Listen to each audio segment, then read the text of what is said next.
not really good at mic, so apologies in advance. Everyone, welcome, welcome, welcome. You're finally here. Welcome to the first Females Founders Lounge here in Lagos. Let's give it a hand, please. Woo! We're only an hour late, so we apologize. But I'm your host, Aminat. I'm your moderator / bootleg co-host. So I will be media assistant. But we're here overall to lounge, to learn, and to network with these amazing, exceptional women. So please feel free. If there's anything that you need or you're missing, please let us know. So why are we here today? Why events like this important? I'm going to start with some facts, if I may. We know as Black women overall that we're very enterprising. Like over 42% of businesses, or new businesses that are started every year, are by Black women. Yet, how much of our of the funding are we getting?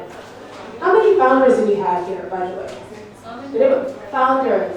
Anybody has a business? Anybody has a business, a side business, a hustle? But how much funding are we getting? 1% of all VC, so venture capital funding, is going to Black women, and we represent more than 42% of the businesses. Can we ask, another question. Before let's say 2021, how many Black women have had more than $1 million in funding? Any number, ballpark, anybody? Less than 100. And before that, 2018, how many do we think there were? 34. So it is very sad, the state of things, which is why it's very important for us to have these types of gatherings. And so we have Female Techpreneur, which is headed by Buki Babajide. She's going to be joining us. She's a Female Techpreneur founder and CEO. Is Buki in the house? Okay, so I'm going to introduce her, if I may. We're going to have Buki come and give us the reasoning behind this vision. Buki is an IT and business transformation consultant. She has worked on various projects, namely HR implementation, fintech, logistics, and more for over 10 years, so for over a decade. She is the director of Crystal Options, a tech company that specializes in development of enterprise software and training and recruitment of IT professionals. Buki is a seasoned professional with a vision to transform the tech space with the experience gathered and her business analysis expertise. She has a great team of volunteers and professionals working with her to make this initiative a success, which is why we're all here today. She's going to outline the vision of the outcome of building this community of you all exceptional women, which we're so thankful to have with here. Thank you for hanging out with us. So with that, I'm going to pass it on to Buki. Please let's give a warm welcome to Buki Babajide. Hi, Buki. Where are you at? She was just here, I promise. Okay, so while we wait. Yeah. Okay. So this is a live show. So while we wait, who's in fintech? Who came here to look for community? I came. Okay, yes, I came. So I'm a Black woman as well in tech. I came here, volunteer because I wanted to meet people like you. So who's in fintech? Like, what do you want to get from today, if I may? So who's in fintech? Who's in logistics? Like, what kind of areas are exciting for us? What would you like to learn about? Hello. Hi everyone. My name is Toby. So I'm in event tech, not very popular, but yeah, I'm in event tech, and I'm here to learn. So I'm still early stage. We started business and everything, but we kind of have issues with hiring. I want to see how other people, not necessarily the speakers, but anyone, have skills that I think hiring is key, and we're about to like go all out and go strong, and we kind of just want to figure out and make sure that we hire right, and that developer issue as well. We just want to make sure that we have the strongest people on our team, even though we're small, but we just want to have the strongest people on our team. Thank you. That's very great. So anybody, can I pass the mic to anybody else? You want to share with us why you're here? Is Bernice around? Where's Bernice? So shout her out. Okay, Bernice, okay, I have you. So what would you like to learn from today's event, please? Oh, hi everybody. Okay, so to be honest, I just want to meet people. I'm a lawyer and usually we always work in isolation really. So I'm just out here to meet people with, the same vision really. Oh, awesome, thank you. So any other lawyers in the room? Bernice is very lovely. She gives good hugs if you want to meet her. Okay, anybody else? I know that at least personally, so I work in corporate America, and I'm looking for, that hustle spirit, like how do you get out on your own as an entrepreneur? So that's one thing I would love to know. So if you all come, anybody can come up to me and give me advice. Do you have another taker in the room? Hey, okay. Well, please tell us your name. Hi everyone, my name is Dorothy Phillips. I own a gym and a fitness center, and basically I'm here to find out how I can get all we do in the tech space. So virtual classes, virtual payments, virtual everything, and potentially funding as well. Awesome. And So, meeting other women in Oh. business in Lagos. thank you. So if anybody would like to sponsor, we're going to go. No, we have a lot of fitness fanatics here, so we're definitely in good company. So we have fitness, we have the event tech, we talk about legal. Nobody's talking about food. I know we do food very well here. No? Okay. Oh, here! Oh, yes, please, my darling. What would you like to get from today's event, please? Good afternoon, everyone. My name is Ijoma. You can see your beautiful face, sorry. Good afternoon, everyone. My name is Ijoma Tomofodia. I'm a journalist and an editor the editor of Guardian Woman. I'm here today to connect with women of like minds who are blazing the trail in their different fields and making positive impact. Awesome. She's going to put us in the newspaper, so if you guys want to come, you better come be nice to her. Okay, anybody else? Oh, please, madam. I would love to learn. She's been here since the beginning, so we're so thankful. Oh, thanks. This one is going to help us.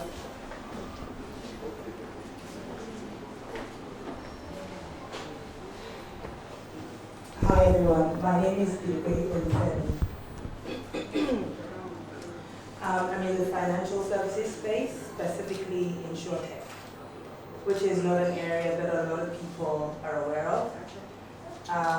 Most people that know about insurance feel that it is quite a traditional, conservative industry, which it is, but it needs to change. It can still be conservative, it can still be reserved, but technology is going to be a big part of that. And so the stuff that we're doing is trying to address that. Thank you. Thank you. Awesome. So when you see disruptive boss ladies, I can feel it all around. So please, we'd love to learn more. Do we have Bookie anytime? So yes. So please give a hand to Bookie Babajide, the brain behind today. Okay. Thank you. Hi, everybody. I think I've met some of you today already, but for some that don't know me, I'm Buki Babajide. I'm very excited to be here. I'm the founder of Female Techpreneur, the platform that brought us together this afternoon, last evening. I just have a question, right? Randomly, what made you come to this event? Is open to anyone that would like to speak. Any volunteers before I meet someone? I think we have somebody in a shirt. My eyes locked onto her. Sorry, I'm coming to you. Please introduce yourself, what you do, and what made you do this event. You know, I just introduced myself. I missed that, sorry. Okay, my name is Big Bailey. What made me come to this event? I actually saw it on one of my forums, and I thought interesting particularly because we are currently looking at blockchain as one of the tech platforms that we're looking to use. And I've had quite a number of questions in terms of how will blockchain work in Nigeria, given that there are possibilities, for example, that external systems or data that you connect to may A, not be accurate, may not be functional. So how do you run a blockchain on real time so that it actually is a seamless experience for the client, but also reduces the overheads for the company? So when I saw this, I thought, okay, fine, it'll be interesting to see what other people are doing and use that as a takeaway. Thank you. Perfect. Thank you so much. I think you will definitely get an answer to that, because one of our speakers is an expert in blockchain. So we're going to, we've got one more question to add to our list. You wanted to share? Yes.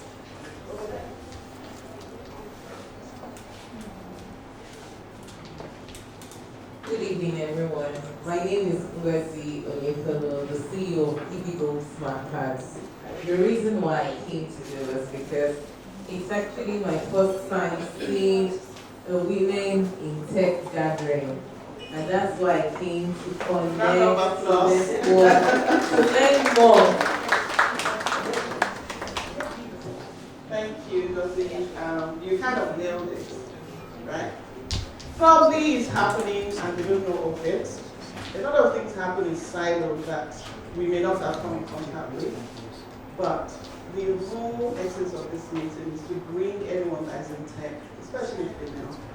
We've been underrepresented, you know, and I'm based in the UK, but also Nigeria, and this underrepresentation cuts across gender and race as well.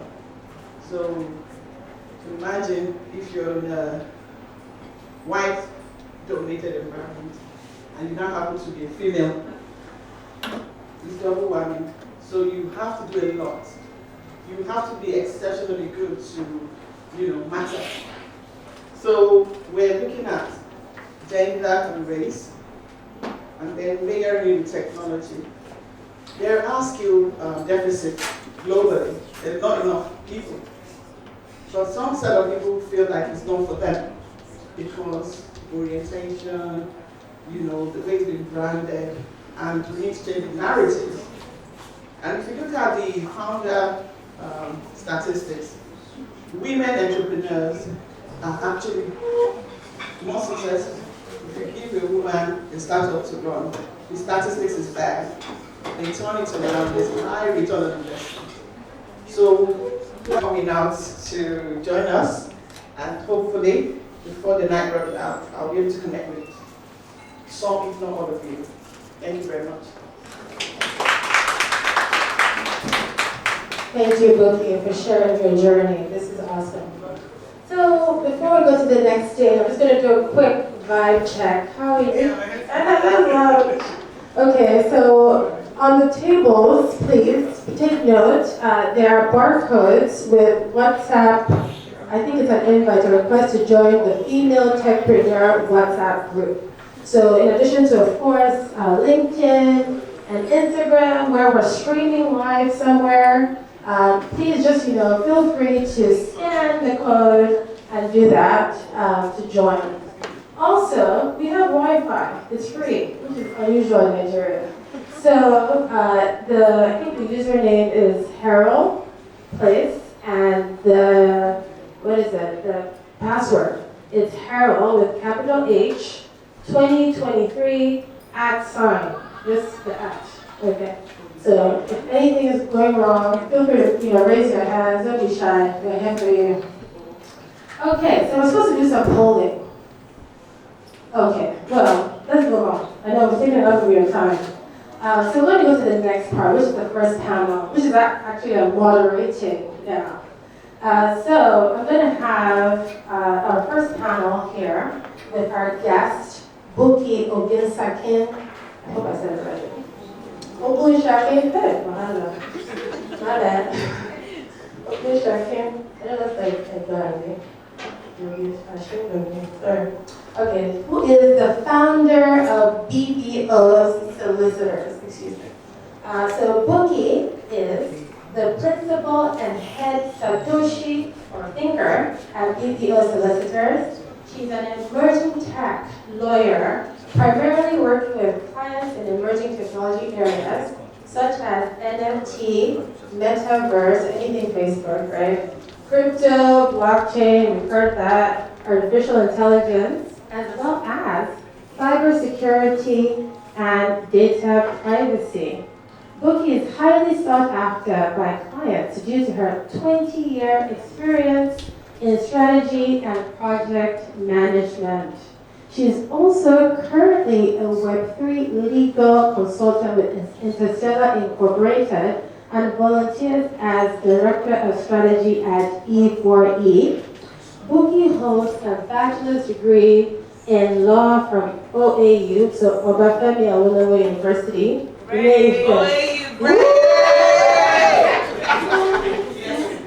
I was hoping for that. Great. You saved the day. Okay. And an MSc in Project Management from St. Mary's University of Minnesota, SMU. She also holds an NFT Talent Certificate from the Frankfurt School of Finance and Management. She is a Smart Contract Research Fellow and a Claros Decentralized Justice Fellow. See, Madame,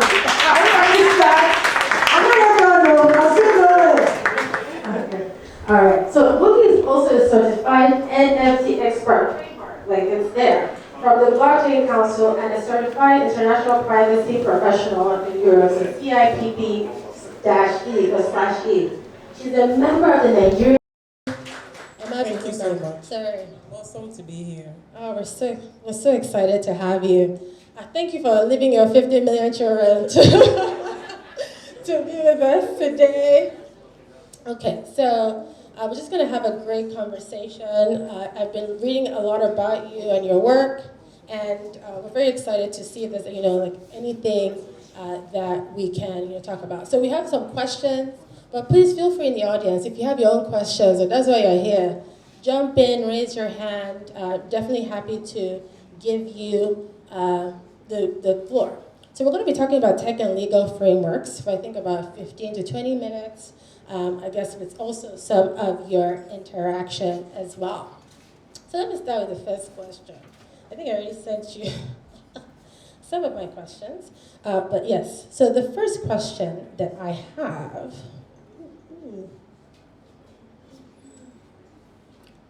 and by the way, please feel free to tell us, just a little bit about yourself, at least in terms of, so are you based in Lagos? Yes, I am based in Lagos.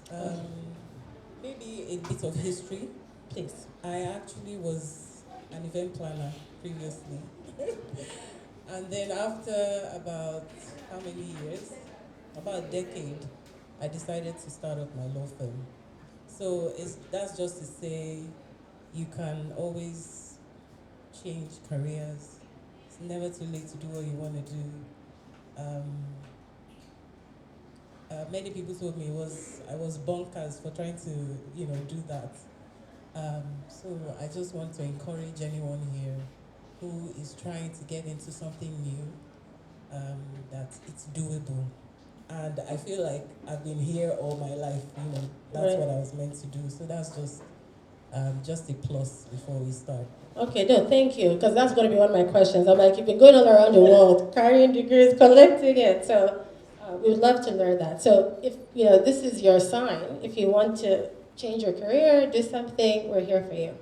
So as part of your client and volunteer work, which types of challenges or struggles do we see women founders, Black women founders, okay, typically facing at different phases, right? Be it in the beginning phase, when they're trying to scale, or when they're mature, right, and trying to continue to reinvent themselves. Like, what type of challenges do you see? I think first would be funding, I think, because it's easier for men to get funding than it is for women.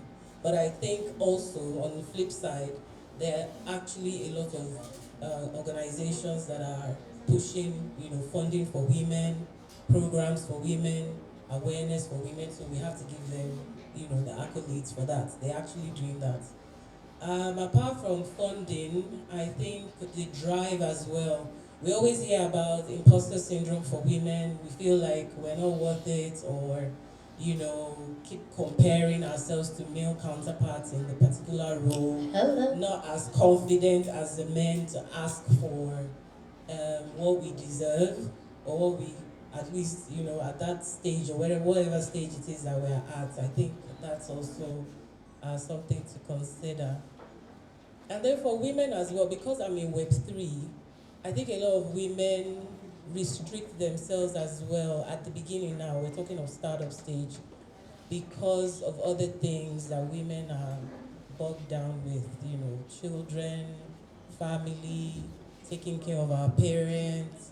It's not like the men don't have that obligation as well, but we understand that for a woman, it's quite different, getting kids ready for school in the morning. So we have a lot of pushback when it comes to women going into Web3, Right. especially the tech area. But then, again, like I said, we have some women, like Web3 ladies, who are, pushing that boundary and encouraging women, creating programs, awareness, and trying to encourage women to come out, and join that drive. And then I think for middle stages, I think I would encourage women to be more technical, if I can use that word. So get people who are professionals as opposed to people who you think might suit the role. I think maybe for women we can be more emotional about such decisions, whereas men just, they just go right to it. This person is the right person for the job. This is his pay for the job, and I'm going to, go right ahead and do that. But for women, we might sometimes dilly-dally or sway based on that emotional approach. But then, then for middle stages and for women who are doing a lot, I think focus needs to be on maybe planning exit strategies with the organization, succession planning. Women, we don't do enough succession planning. We mostly are, concerned with other things. And those are things that when investors are coming in, you need to start having those conversations. You need to have legal on board. You need to have a financial advisor. You need to have these professionals who come in and help and guide you with the business, so you don't make certain errors. I know I was encouraged lately when I saw, I think it's Courtney Adeleye for Main Choice. I think she exited and sold, I think, the whole company. And that was really surprising because we don't see enough women do that. So at least on an international or global stage, that was really, really great. So I think many of that, we should have more women selling more organizations for billions or millions of dollars. Amen. And moving on to something else. We see more of men doing that as opposed to women. So that's just some. We can't go into every single aspect because of the time. But that's just some basics for us to think about. No, thank you. And I think, you highlighted very important things like our challenges. Like, okay, you said there's imposter syndrome, there is this emotional attachment. How can we use these challenges as our superpowers, right? So those are the things that we can continue to think about. So yeah, so be ruthless. No, I'm just kidding. No. So you mentioned also, you talked about Web3, you've worked in NFT or crypto, blockchain. We've seen a lot of volatility in this tech space, right? Everybody's running from layoffs, okay? And also we've seen like with what happened with NFT. So how would you say that has affected the landscape of Black women founders abroad and also in Africa? And what is your advice for not just withstanding the volatility, but thriving in its face? I think for women in Web3, particularly or tech, they're not really encouraged to come into the space because of the lack of women. And then now having maybe something like the crypto winter, add to it. You find that there will be women and you're talking to them about blockchain and they're like, no, blockchain is 419, it's fraud, all these kind of things, And they are still trying to convince them to come into the space and they hear of something like an FTX or a Luna and they're like, no, that just confirms it for me that this space is for fraudsters, but no, it isn't like that. So those are some of the challenges. Something bad happens, Right. and then the media frenzy, it spreads fear, definitely.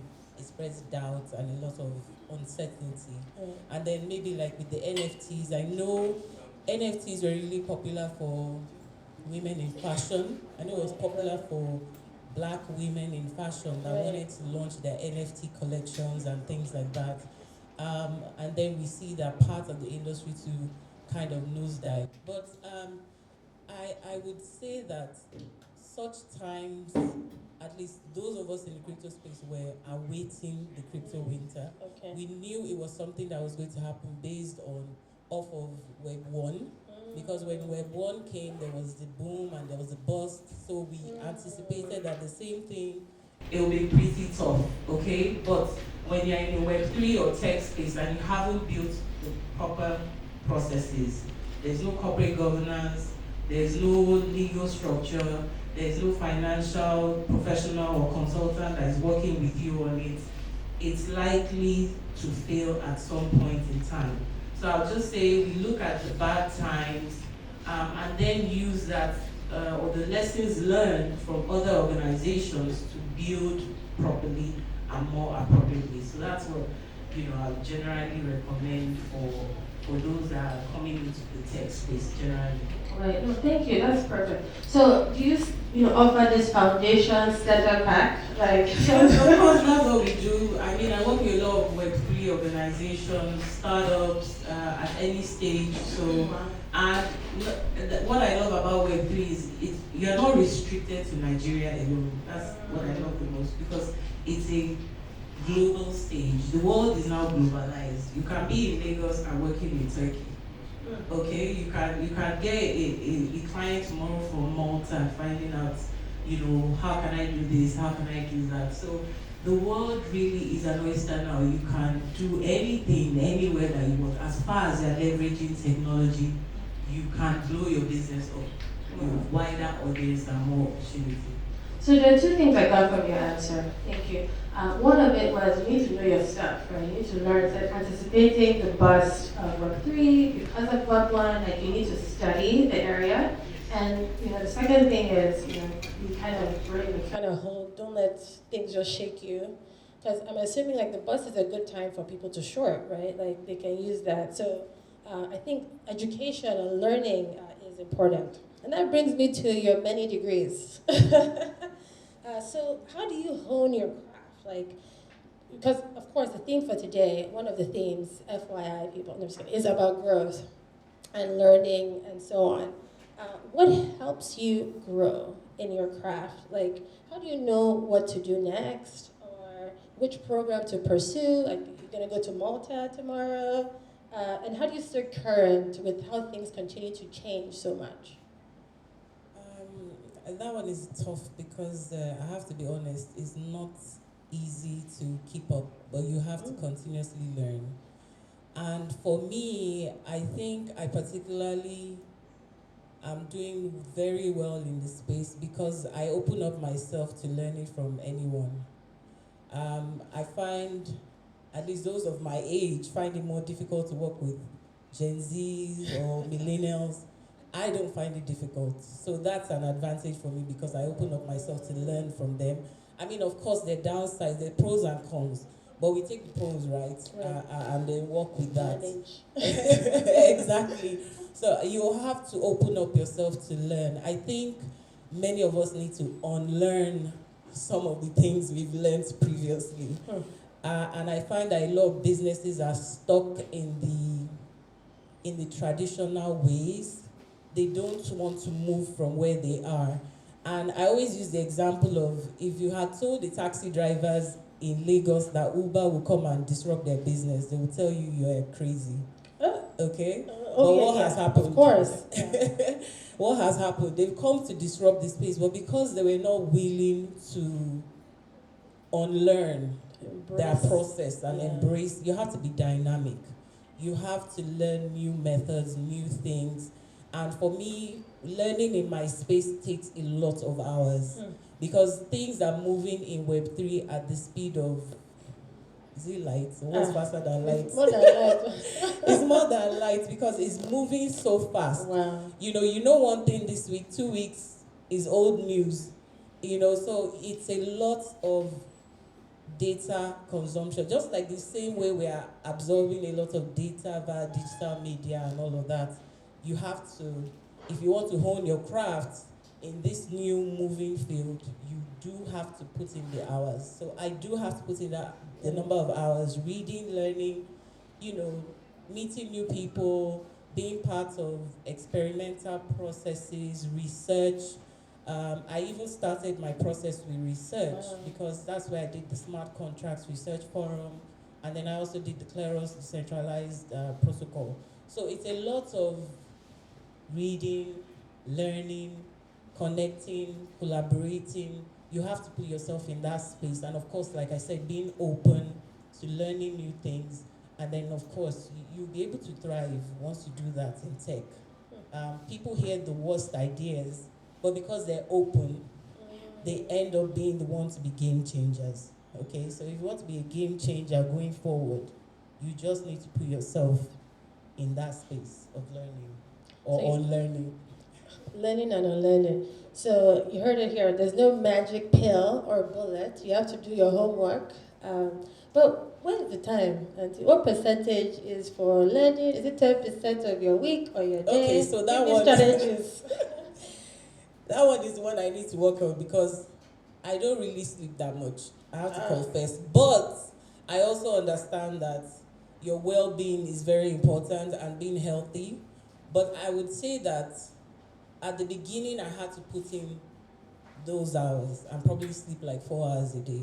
Now that I'm, at a stage that I'm the one now teaching people, I can now, even though it's not still enough, I mean, maybe like 5 hours, but I could get like 2 hours of sleep, when I can get it. But it's just what it is. You just have to put in those hours. I've heard successful people talk about the amount of hours they put in every week. And I'm not sure there's a solution yet for that, but you just make sure that you do take some time off when you can. Right. And then you do have moments where you're able to meditate and all that. The other part of the work-life balance, I would say delegate as much as you can. Have a support system that works for you. And put in some other things, You have to, sometimes you may not be able to make some school appointments or some things. Sometimes you may not be able to make, the 5-course meal that you wanted to make. So it's a dance, you have to learn to kind of balance it. So if you miss out on some parts, you make up for it in other ways. So after 20 years and 5 children, you can sleep maybe 7. Okay. No, but seriously, I think you dropped a very important gem. Mental health. We know tech is very stressful, it's very intense, it changes all the time. but mental health is very essential and important, and we encourage you to embrace that. Okay, I'm winding down, but I love questions from y'all. Like if you have, oh please, in short. Oh, sorry. Thank you. Oh yes, please. Hi. Nice to meet you, Same and here. hopefully we can have a chat later. But I'm very intrigued by the fact that you've got 5 kids and you've got all those degrees and certificates and you run a business. Where do you get the energy from? I mean, I think I'm a pretty energetic person, but with 5 kids. Like, how do you do that? I think I usually ask myself the same question. So, but I think I lean on God especially for strength, because I don't think I could do it of myself alone. And many of the things I just ask for wisdom, because many times I need more hours in the day. Okay, and my firstborn is 200 level law, and then I have my last that is 5 years old. So it's like a wide spread. But then I just have to think, you have to be innovative with some of these things. So like make the elder one be the lesson teacher and pay for lessons, for the 5-year-old, even though it doesn't work most of the time, she still dodges but you just have to be creative and lean on God for strength. What else? Not sleep as much. Yeah. Of women here Mm. who are maybe just starting a family Right. and they're excited about tech and they're looking to some of the more experienced entrepreneurs like yourself for sort of advice on how do you do this, because maybe you just recently got married, you now have 2 kids, Right. your husband is doing what he wants to do, you're doing what you want to do, and then the kids are there. Are there 3 nuggets that you can give some of these young women to follow?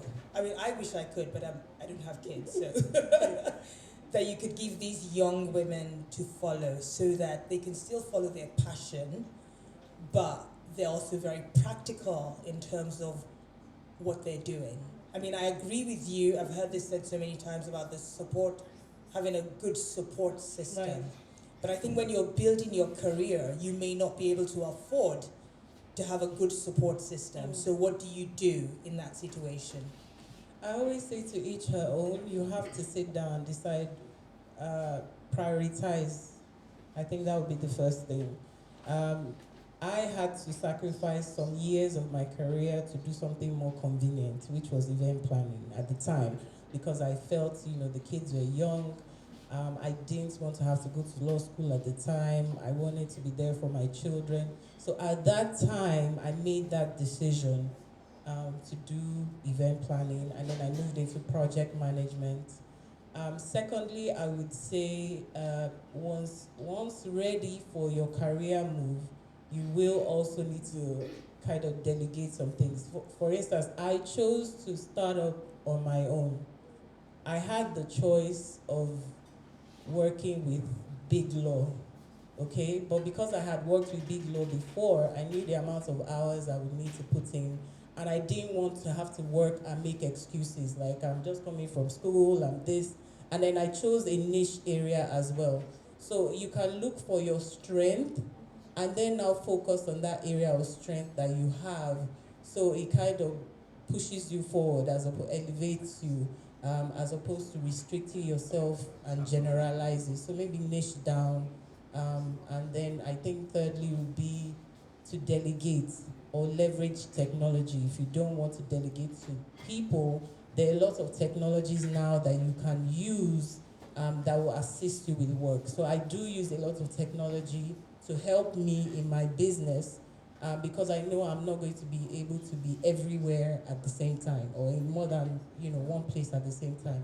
So I do leverage technology where I can, to do that. And maybe I'll add also getting proper talented team members who can work, who understand the work. You don't want to have to start doing too much heavy lifting with staff when you could easily, maybe heavy lifting with 3 staff when you could get one very efficient one, something like that. So that person is able to do everything that you need, as opposed to you carrying, the burden of pushing 3 different people. You might not have that luxury of time. So those are just some of the tips. Thank you. That was perfect. We'll have one more person. Thank you. Oh, 2. Okay, so please over there by the palm, Messiah. So get you a Messiah. Good team. Yes. Oops. Hold on to the third one. You said you leverage technology. Thank you. I think my voice is loud enough, no? Okay, so can you give us examples of those type of, obviously I don't know if it would work for every kind of business here, but at least you give us an idea of the kind of technology to sort of. Let me just use, like, if you're a small business owner, maybe meeting attendance, you can send in AI to help you with that. There are different softwares that you can use to attend different meetings. They take the notes for you, so you're not like having to find out what happened in the meeting. That will do the minute taking. There are other softwares that can help you once you have your minutes of the meeting done by AI. It will help you arrange it in a seamless way, so that that takes out the time that you're using to read and proofread. There's like Grammarly, for instance, which is cross-checking your grammar. I'm just using like very AI. very simple things that you can implement. You can use Canva. Canva AI. Canva has AI now as well. And yes, and then a lot of the AI softwares that can edit pictures and things for you. So there are a number of software out there that you can actually implement to use, especially when it comes to work, so that you're not doing other things. There's the planner as well. I use planner. I use alarm clocks and organizing systems, because I can't remember everything. So it has to alert me, or else I'm going to forget. I keep telling my mom all the time, use this thing.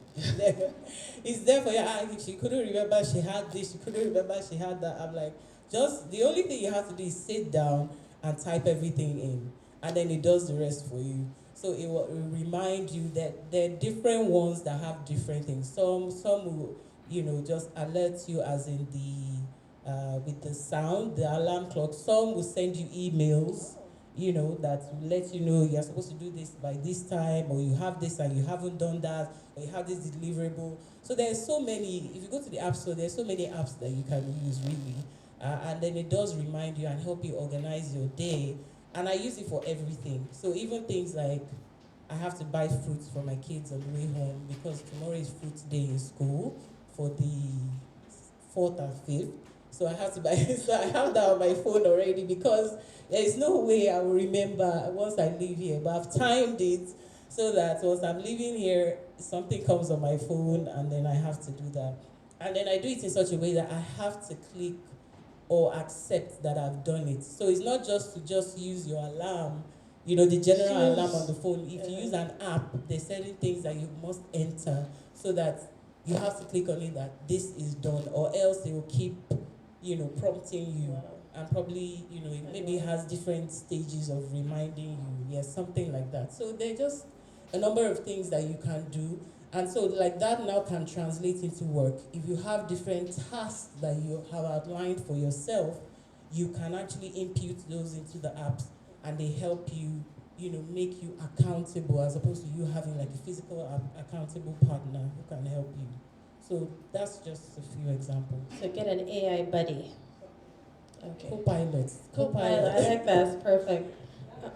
So you had one more, and then this side, you guys are not even trying. We're going to get a question from this side too, please. So please go ahead. Okay, I have 3 questions for you.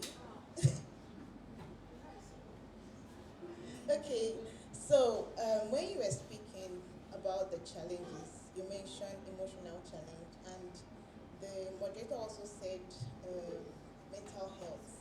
So, my question is, as leaders, as frontiers in the tech space, how do we support other women? Like, this is personal to me because I happen to lead, during my cohort days when I was still learning the product space, I led like a group of women. It was just for women, and they were just shouting, "My health, my mental health is a problem.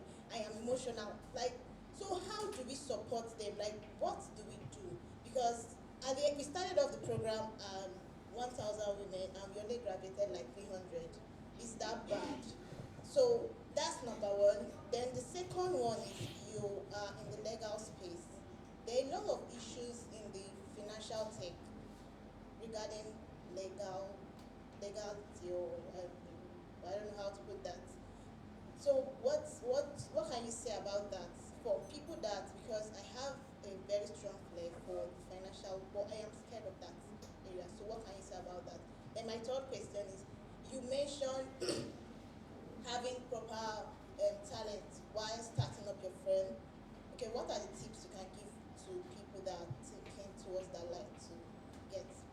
And thank you. Those are perfect questions. I don't know if there's a way to compress because I've been told, yes, we are wrapping up, so we appreciate that. Okay, the first one about mental health. I think the truth is, our society is complicated. Many women, there's some things that it's not easy to share. Because you find that there are a lot of women in the career space, but the women are going through domestic violence, some are going through emotional abuse. There are these things that are happening that are silent killers of our women. That's the truth. So you find that I also wanted to do something like that, but you find out that even when you try to encourage the women, they get scared. They don't want to reveal what is going on, so they kind of step back because they don't want anything to affect their business. That's the truth, and that image that they have. So wanting them to be so forward with things like that, I'm not sure we're there yet. But what we can do is to keep trying to have such programs and keep trying to encourage women. What I tell people is to try and make some of the programs either anonymous, or you can log in for the programs. You don't need to use your regular ID or name, but you can still have access to whoever the coach or the person that is speaking and still get that healing or whatever you need from that process. So that's what I usually, encourage people to do. So you need to make an avenue for someone who does not want anyone to know what she's going through, but can still gain, from that or have access to that program. And then, secondly, people should try. We all should try actually to, in our clique of friends or people that are around us, have such programs. I have a program, like a group of circle of influence, and we actually do programs like that, mental health, mental well-being. We talk about things like that all the time. So maybe in the little pockets of areas, we can get more women to come out, and share such things, but that's that. And then the second one was financial, legal. Like I said earlier, many of us women, we don't really like to pay. Like, you will find a typical woman who look for someone that is her friend or cousin or husband's friend to do the legal work for them instead of paying a professional to do it. And then we need to leave that area and move into doing business properly. Okay, so hire someone who is well versed in the space that you're working in. If it's fintech, if it's Web3, we need to move away from that. Let me just look for someone who can help me, and just do it, properly. And I find that a lot of Web3 organizations don't even, or tech organizations, shy away from paying for legal at the beginning. And that's not entirely wise. Because if you do that, then you end up shooting yourself in the foot later and then have to go back and then start the process, all over again. So many of us founders, Black women, we need to ensure that you get legal on your team, mostly legal and financial. Okay, so somebody you need to get a consultant doing legal for you and financial advice at very early stages, so that you end up building the proper pillars, for your business. And then the third one was Tips on getting help, talent. talented people. Yes. So I mean, for that, it's really tricky. I mean, I usually say go with your gut feeling, ask the right questions, and then test, experiment. So maybe if you're hiring someone, maybe try out 1 month. We usually like recommending probationary periods for them. But usually once you need to have a list of what you need. Many of us go into these interviews, interviewing people, and we ourselves don't have a list of what we want. So then you end up hiring the wrong person. But if you have like a list of exactly the kind of person that you need, and you're going to the right places, you will generally find that person. And then, like I said earlier, you might need to pay a little bit more to get that person, as opposed to wanting that person that you need at a much, reduced rate.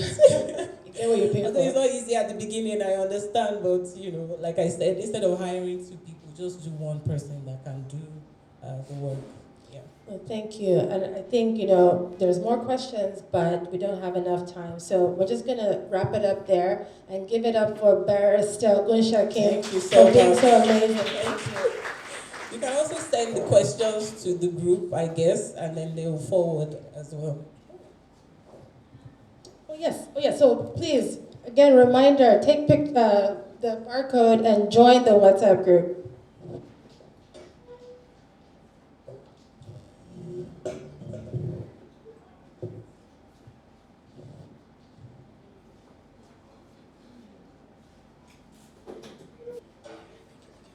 Yes, and then I think from there we're going to, the sponsor spotlight, she said. Okay. Please, I'd like to introduce Bilikis Adebi Abiola, the General Manager of Lastra, who is one of our event sponsors today. Hello everyone, good evening. I shouldn't say the most important one, nepotism is my sister actually.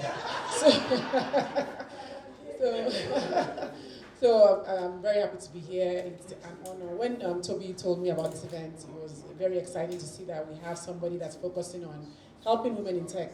And just from what when I was listening to you talk, I learned quite a bit, and it was very impactful. Just to say a little bit about Lastra. So Lastra is Lagos State Resident Registration Agency, and we're responsible for having an accurate database of all residents in Lagos State. So if you have lived in Lagos for 3 months or more, you are supposed to be on our database. We don't want to stress you guys today with registration, but please check us out online, lagosresidents.gov, and register. You can start online and finish the process at any of our stations at a local government near you. And if you have any questions, you can come to talk to me after. Thank you. Thank you, sister. Okay. So I think we're at the fun part now. We're getting.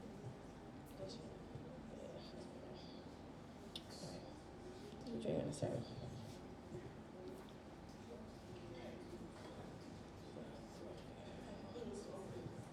Hello again. Hello, good to see you. I'm seeing some familiar faces. That's exciting. And I want to acknowledge my friend Eve. She came from the UK. Thank you so much.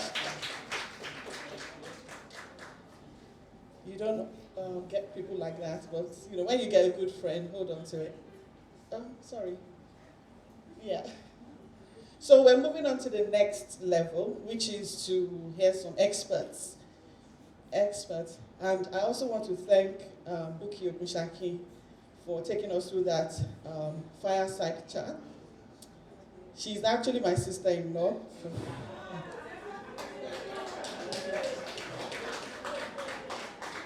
And I'm Buki. I used to be Buki Ogunsaki. She literally replaced me in my family. So that one is still going on, like, is it Buki with a Y or Buki with an I? So we have to always, my mom will say, okay, confusion, you know how it is. Anyway, thank you so much for being here. I do not take you for granted. I appreciate you.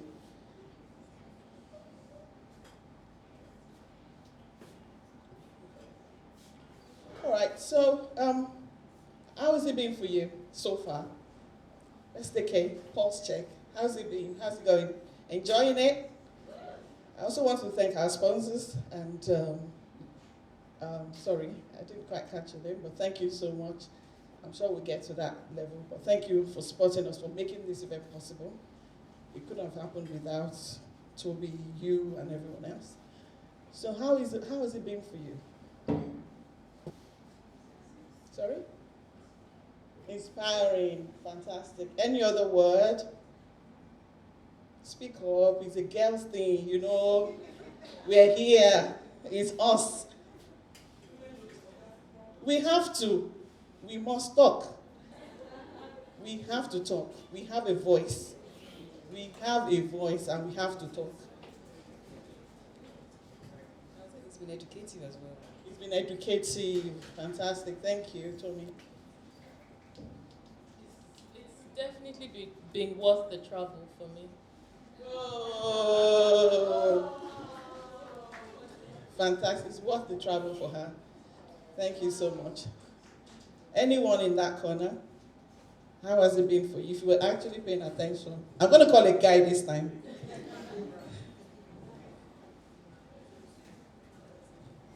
How has it been for you, being in the midst of us? It's been very exciting to hear about, female founders and struggles that they face and how we are all trying to make a difference in tech. Thank you. And we are quite inclusive, right? So we have a male speaker here, Mr. Gbenga Omoloku. So I'd like to welcome you to the chair.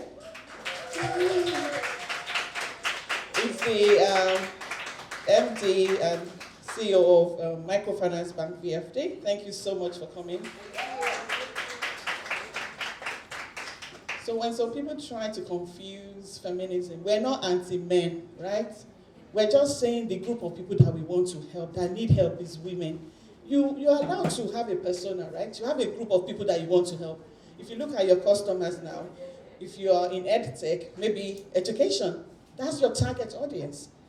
So I'm a wife, I have boys.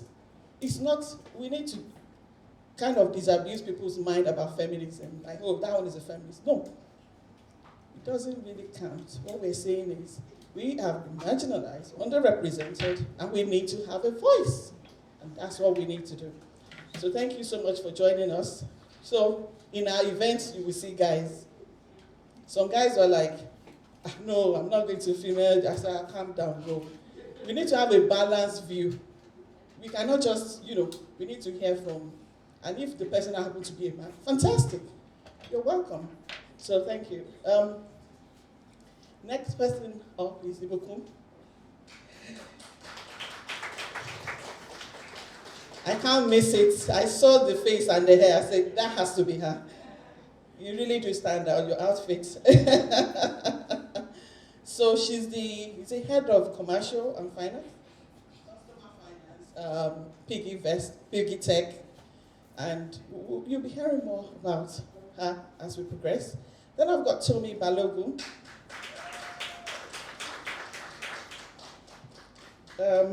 Tomi is a founder turned investor. So if we're looking for funding, if we're looking for a raise, Toby is your go-to, at least one of them. So we're going to learn from her how she went about running her business and also funding other businesses. See, business without money, cash flow, is not going anywhere. So how do we do that? There are grants, there are loans, there are investment. So which one is best for your business? And there's also bootstrapping. Friends and families, there are different options. What is best for your business? If you're pre or early startup, you haven't had any valuation, why are you raising? If they're asking for equity, you won't even know how much to give away or not because you haven't valued your business. So Tommy will be enlightening us more about that. And I've got Toby, you're here, aren't you? Yay! So the power of steps. So we got Toby Olaniyan joining us here. She's going to show us how it's done, like running an event business and then building an app to support that. How cool is it? Leveraging tech. So, thank you so much, Toby.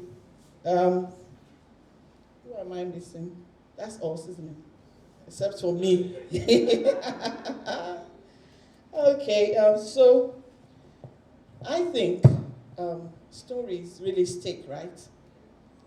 I love stories. I remember when we were little and, they would sit us down and tell us tales.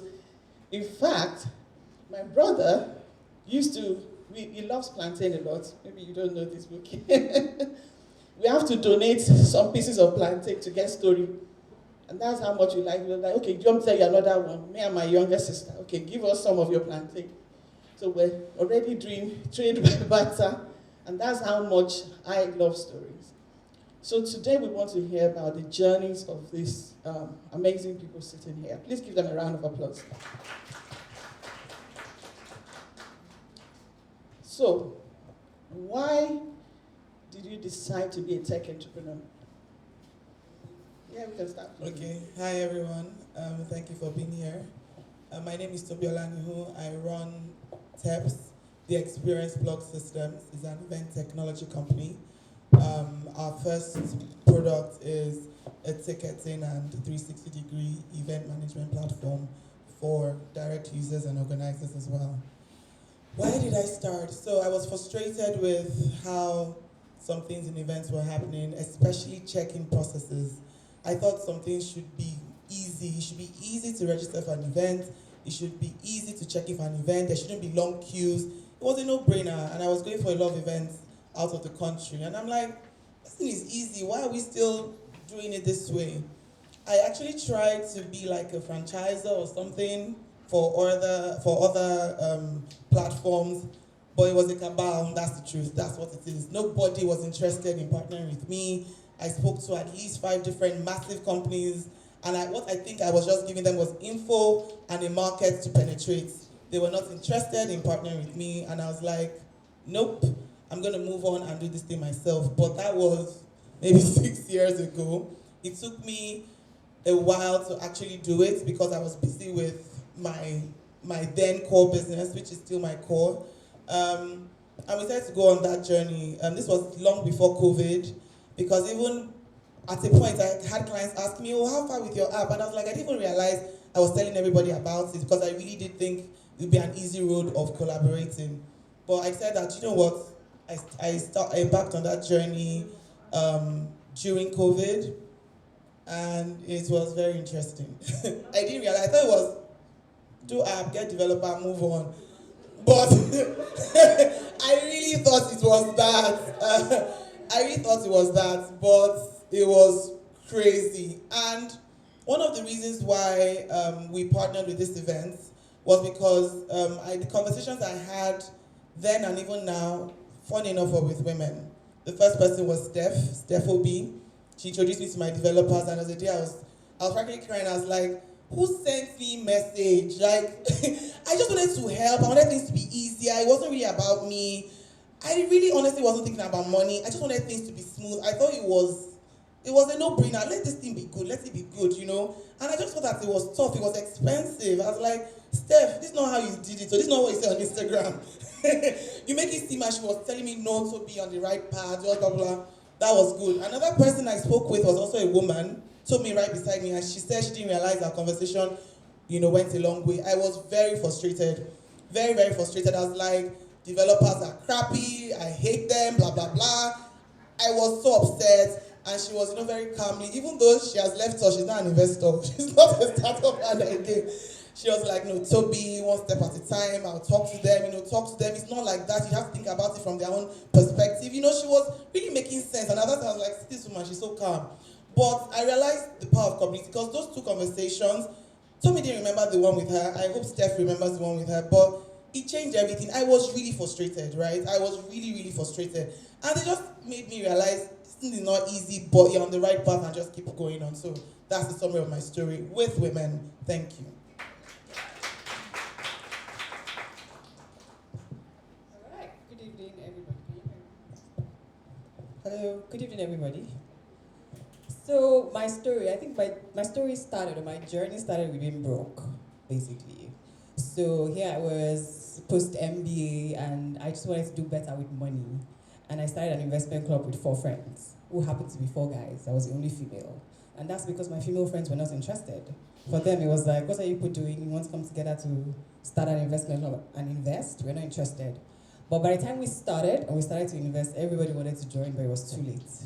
Right, so that journey took me on, the journey to start an investment community. So when I started that community, the idea really was to connect those who have with those who need it, basically. So I was connecting individuals, basically, or you can call them investors, with businesses who needed funding, right? That was the goal, and that was my focus. So we started, till date, we raised almost $30 million, right?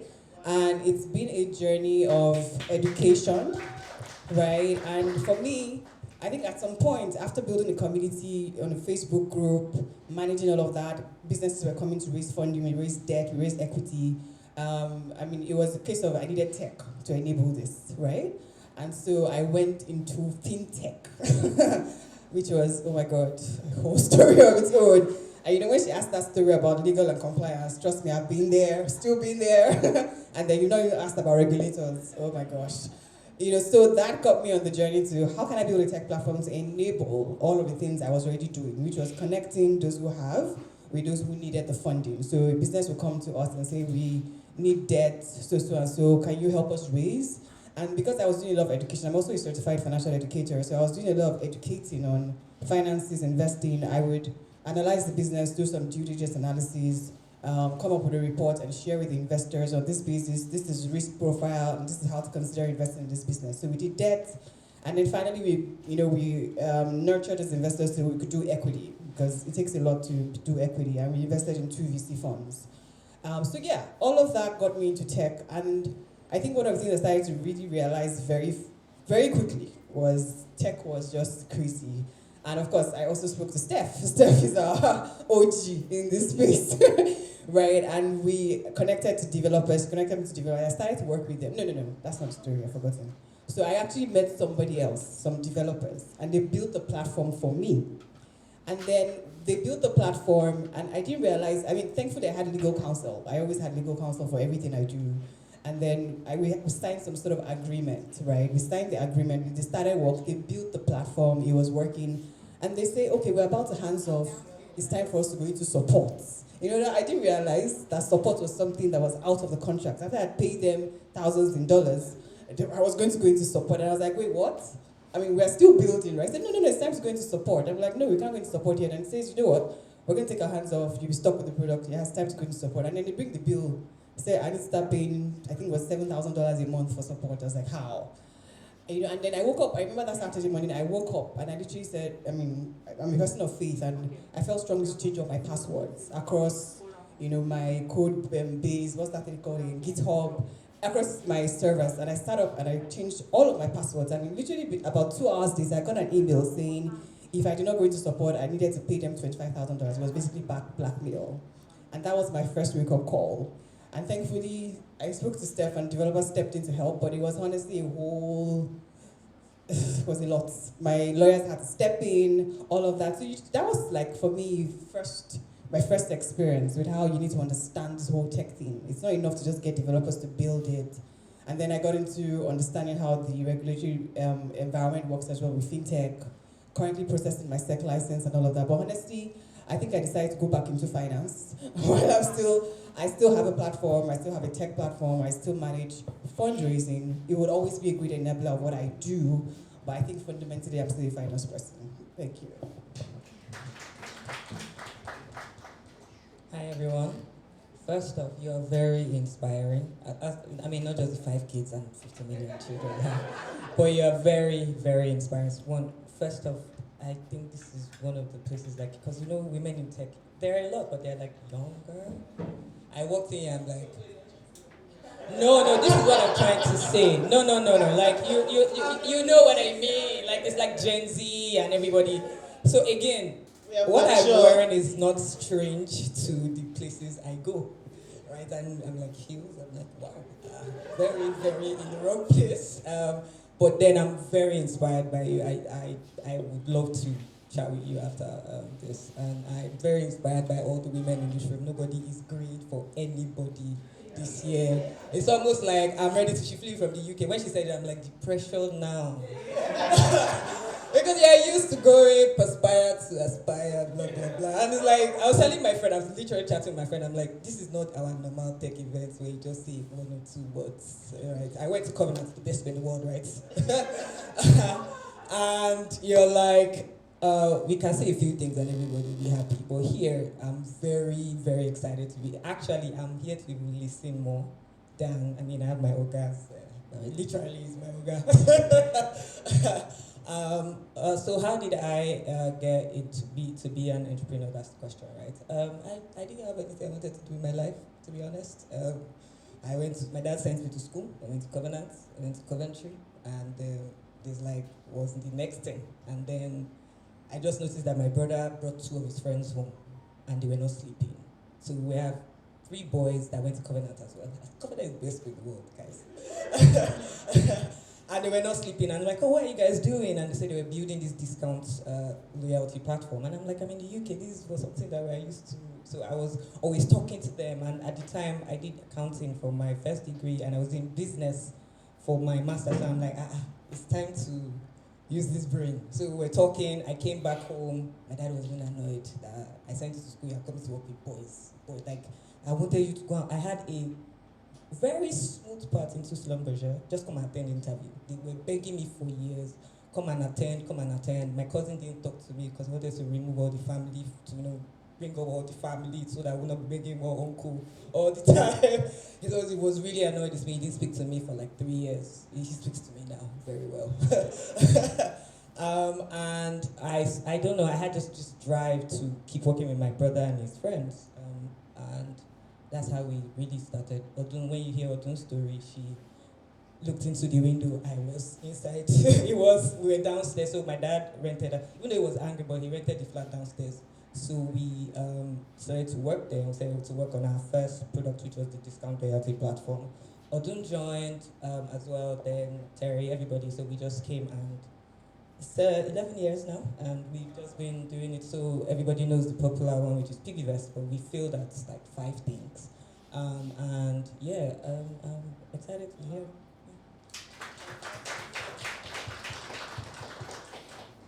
Okay, so first of all, there's a reason why there's only one school called Great Ife. Again, this is not the room. This is not the room. This is not the room.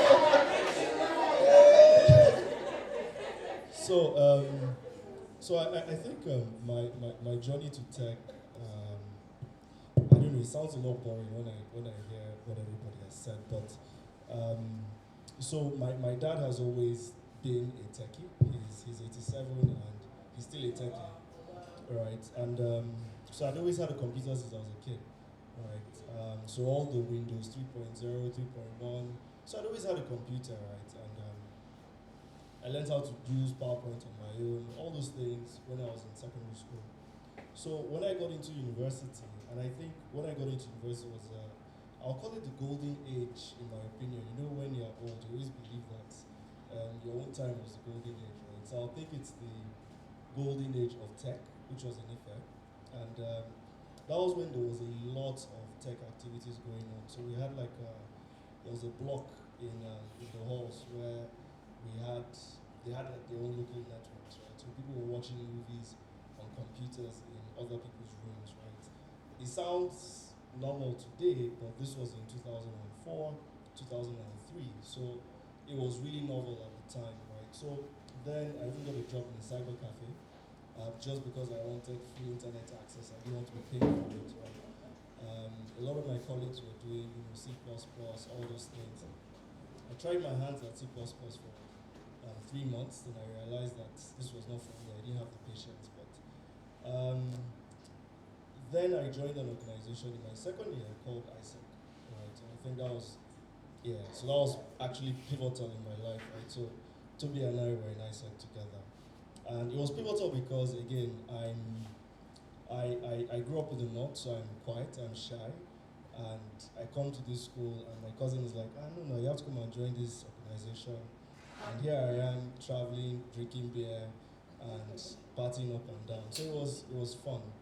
But what it did open up my eyes to do was I was very sure I wanted to go into consulting when I left school. But there was a small spanner in the works. I didn't know about consulting at that time, let me put it that way, but I liked the kind of things that we were doing. And finishing school, going to service, I got like 2 offers to work in a bank before I even got there. So I served in Delta State. I went there and they refused to post me to any bank, even though I had like letters from 2 banks. So small spanner, but I ended up working at the remand home. So I was a prison supervisor for my NYSC. So I was very sure when I got back to Lagos that no, I wanted to work for Accenture. So by then, I'd seen all their fly bags, everything. I was like, yeah, this is kind of life. This is what the ISEC thing was about. So I started the Accenture process. It was very slow. Knowing what I know now, it wasn't very slow, but this was in April at the time. So my sister now said, that her friend works in KPMG, I'll drop your CV. She dropped my CV. I was like, no, I don't want KPMG. It's Accenture. These are the guys. We're going through the process. Zenith Bank said, come and work. You didn't serve, come and work. So I joined Zenith Bank. I finished the process with Accenture. And I remember always calling the guy in HR, please, how far? Just give me a date. So I know when to resume. No, we can't, blah, blah, blah. I finished the process with KPMG. KPMG said, come and resume. I called the guy in Accenture. I said, how far? KPMG has given me an offer, but I don't want. I want your own. We don't know. I started off banking, so I just joined KPMG. 2 weeks later, the guy said, yeah, it's time. I said, okay, I've collected laptop. And I've collected my laptop at the time, so I didn't. But very quickly, working in KPMG, I think within my first, by the time I was doing my second project, I was now writing on a notebook that, the kind of things that I wanted in life, right? And I was very clear that, okay, yes, I want to be very comfortable in life, and I wanted to have time. And I looked at KPMG and I was like, I'm not going to have plenty of money in my pocket, even if I get to partner in this place, right? So I was very clear that even though at some point I wanted to be a partner at 32, then it's impossible these days, but I wanted to be a partner at 32. I knew that wasn't going to work. And a friend of mine who was in ISEC was like, that he's going for this thing, that there's some guys thinking of starting up a business, right? I'm just going to try and chat and see what's up. Okay, I'm coming. This was my first year. So I'm like, yeah, I'm coming. So we went, I listened to it. We were trying to, at the time, they were trying to start up a fractional real estate business, right? So we'll find land, build property, then sell it. So, okay, I liked it. I'm the guy for me consulting, so I should be able to talk and explain how this thing will work, right? A lot of these guys were ex-consultants as well, by the way. So, fast forward, we started raising money. We didn't raise enough. And, well, we were raising from family and friends, and we didn't raise enough, and that's where it ended. But we had collected money. What are we going to do with the money? We started, Barbing Salon. Barbing Salon is what has led to VFD today. So at some point, so for the longest time, I was doing a lot of tech work in KPMG, and I was Bruce Wayne during the day, Batman by night. So during the day, I was working at KPMG. By night, we were doing VFD work. So it was a side gig. And by 2006, we then said, well, actually from 2004, 2014, we had been saying somebody had to leave to come and run, but nobody was ready. So we just said, okay, all of us should leave and come and, operate the business. So 2016, I transitioned fully, and there goes my fintech life.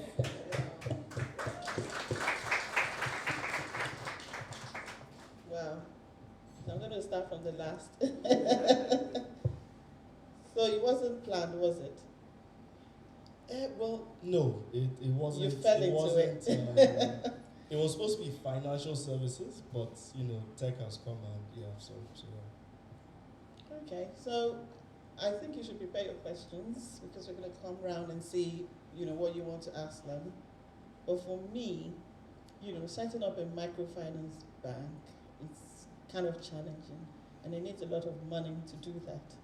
So if there's someone sitting in this room now thinking, I want to build the next Kuda, right? So what would be your advice to that individual?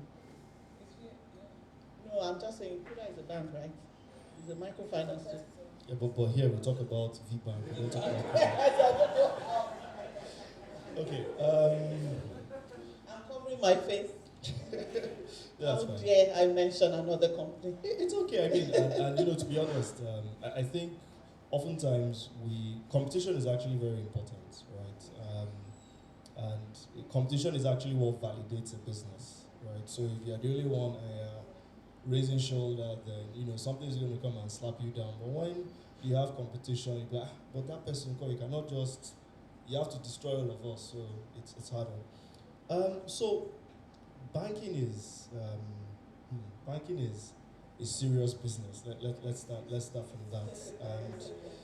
And I think very often a lot of people don't realize. And last 2 years with the fintech boom and everything, I remember talking to a lot of people. Let's partner. Let's do this. Let's do this. And next, we were getting our own license. And I'm like, yeah, supermarket chain. Why are you getting? Do you think banking is the same thing as running a supermarket? But very quickly, I think the cost of compliance is something everybody needs to think about, right? And when I say the cost of compliance, it's not that you're paying someone to do it. It's that a lot of things can go wrong very quickly, right? With banking, where is the money coming from? Where is the money going to? There's the internal issues. The vast majority of fraud today, especially with the traditional banks, is actually internal, right? So there's fraud, there's regulation moving back and forth. So I would say think about why, first of all, right? Is there a real reason why you want to do it? And yes, you want to make money. Yes, you can make money with banks. But more importantly, what you should start looking at really is who are the experts that can help you, right? Because beyond raising money, it's not about raising money, because all the banks that we're hearing about today, all the banks that went down, the ones CBN took over, they raised all the money that we're talking about. They still have a ton of money, right? We all still have money in all of these banks as deposits, right? So it's, first of all, money is, I think, the simplest issue to address, because all you need to do is find someone that has the money to invest. But the other things are, what will the bank do, right? And I say that some banks are set up not necessarily for credit, but maybe to facilitate transactions or to operate in a specific niche. Some banks want credit, and if it's credit, then you need people that really understand credit and what kind of credit. There's so many kinds of credit, right? So there are people that do microcredits, there are people that do SMEs, there are people that say, well, we only want to bank workers, right, or people that have regular income. So I would say it's more about the skill sets that's required and understanding what you want to achieve with the bank, and they help you out with that. But it's not difficult, let me put it that way, to be honest, right? It's not really difficult, but you need to be sure what it is you want to do, and you need to know a serious business. Thank you very much. Because the figures from diaspora, the amount of money that comes into Nigeria or even Africa as a whole is phenomenal. And, as you said, there's money to be made, right? I know of some people that do exchange, and it's not just anyhow exchange, a lot of money. So if you're in that space and you're seeing that opportunity, it doesn't mean that everyone should go and open a bank or microfinance or whatever, but it's just like what you said, know your why. Why am I doing it? But the opportunities are there. Sometimes we still use the middlemen, the typical send money to this account, then that person will do transfer and pay into your own account. So there's two gaps in the market for anyone that is in that space. And just to add, right, if you have those sort of opportunities, the reality is, and be yourself a middleman, start from that. Use the Dangote model, right? So be the middleman, own your customers, understand it, don't carry the risk, let someone else carry the risk. When you get to a place where, like, okay, I have capital, I understand this thing, go and do your own, right? So, well, are you hearing me? You're the middleman. Thank you so much, Benga. Question for you. Does anyone have any question? Anyone in the house? I can throw it out for anyone at all. But, okay,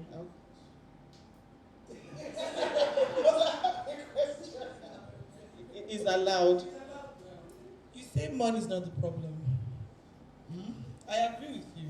What is it? But when you do need investing, I know that everybody will say you can decide to go equity, VC, but sometimes you don't want VC, you don't want any, how do I ask this question? You need money, but you don't want those funny strings. What's the way to go? That's my simple question. Is that directed at Tommy then? All of them, anyone. Tommy, can you take that? We need money, but we don't want... Okay, so I am a founder and I'm also an investor.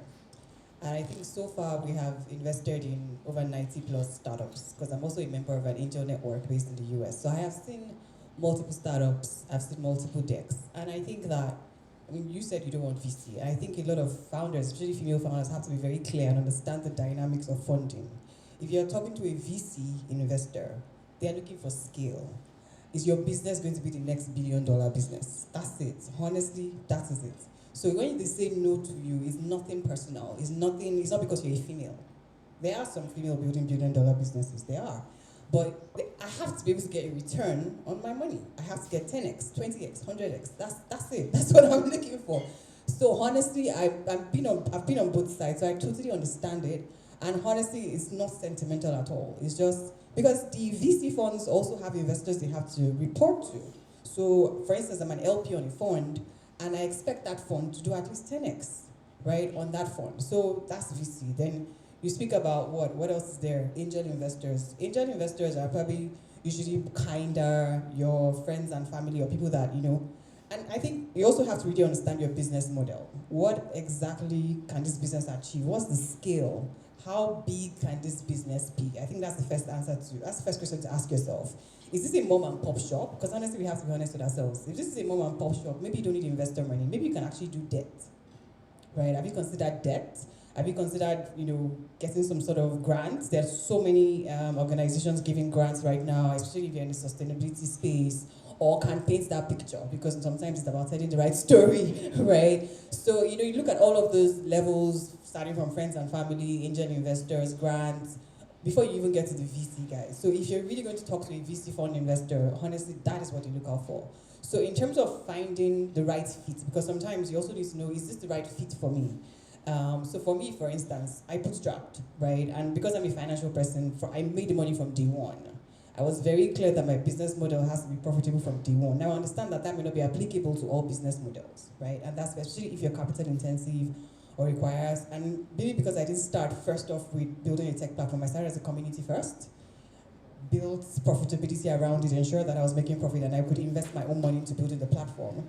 And fundamentally, I'm still a financial service company. In fact, when you were saying middleman, that's exactly what I was doing. I was raising money from the retail investors and then giving to the businesses that needed it in terms of debt and in terms of equity. So you consider your business model. What exactly is this business model tailored to? Can this make money for me? Can it be profitable, right? Do I really have to take external funding? And if you do have to take external funding, consider grants. There's so many grants, there's so many organizations focused on women, the Cartier Foundation, and so many others, numerous to mention. I know one of the reasons I know Bill Gates is because you won the Cartier. It was so inspiring to all of us at the time. I did apply and I got to top 10, and then I dropped off. But honestly, there's so many opportunities for women that can help you grow your business. Because once you bring investors in, honestly, like you said, there's a cost of compliance, there's also a cost of investors. Now you see a lot of businesses shutting down. Why? Investors are coming home like, where's my money? Right? Where's the money? And honestly, the businesses that are even shutting down I just went through 2 or 3 experiences of businesses that I invested in shutting down. It's painful. it's your money as well. So yes, find the right match or find the right fit for your business. But I think you should speak more to that because I think PD has an interesting story. I see what you did there. I think she has said everything, but the one thing in my head, especially when I'm thinking about our story, is do you actually really need money? And I think it's a question people are afraid to ask themselves because they're like, I need money, I want to stay faculty. But what do you have now that you can do that will not need you to have all of this cost? Because when they come, they are not smiling. They might be smiling, like she said, like people, even angel investors are not angels. It's the name because they are a woman. Like they are not. I mean, well, we had one perfect one. Mr. Ministry of I speak about him every way. He's like the best person that, but he still reminds us of why he's here. And he's not here because he just wants to change the world. He wants to tell us his money too as well. We're watching the world and liking us, right? So what can I do that would not require me having to report to somebody, or because it's very stressful. But when it is just you, personally, I'm not a fan of solo anything. People that do it, I give them credit. I don't know the experience of it. I know people that do and they're mostly frustrated as well, right? So if you and your partners or you alone have something that can do that would generate instead of taking the inflow, I think is, in my opinion, one of the routes that should be thought about first. Right. Thank you. Yeah, I think Toby's question has been answered.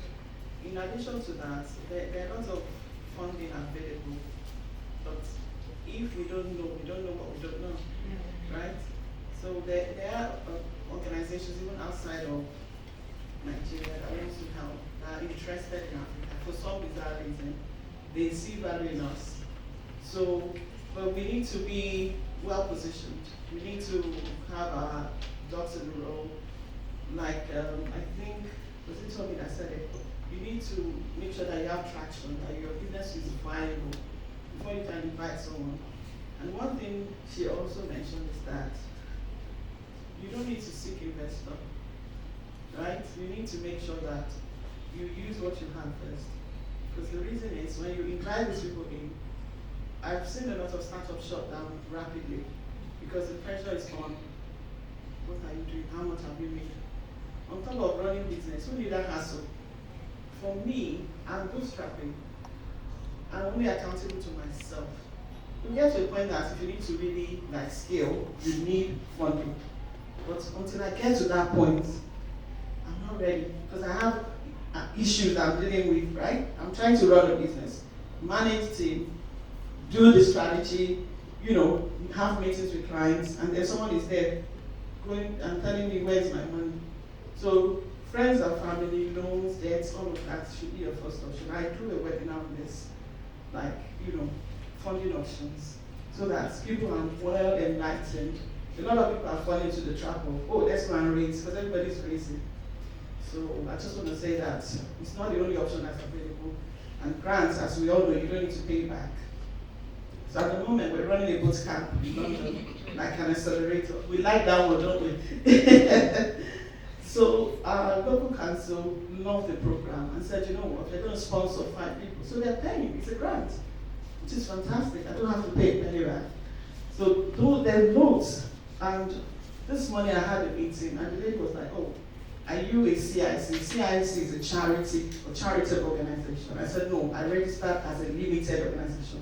Oh, I've got £20,000 to give, but you don't, doesn't apply to you because my company is registered as limited. So you need to understand your business model. What is your operating model? Are you a social enterprise? Then you need to register as such. Because a lot of organizations don't give grants to limited because it's your business, you're going to sit on it. But there's still things tied to having a CIC or charity, because once you have to nominate board of directors and trustees, so it's not really your company. If you don't want to run it today, like female techpreneur, I have to hand it over to someone else. So you have to think deeply about your operating model, and then, if you decide that's what you need, the grants for charitable organizations, fantastic. Anywhere, you will get that inflow coming in. So, question. We'll take Chris. We'll take Chris.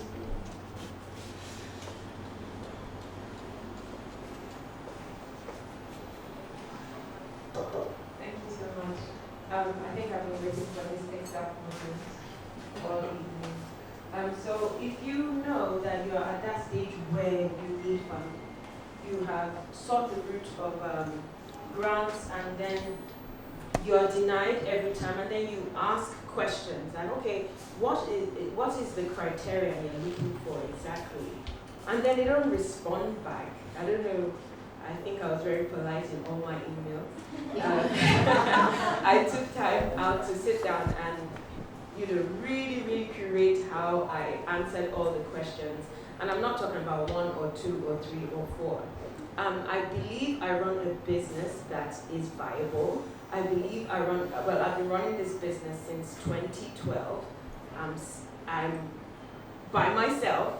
I'm still looking for those angels. Those angels are looking for equity right now. They are not willing to, give the money. The family route, I believe my entire family know exactly what I do. And when I've reached out, no one has really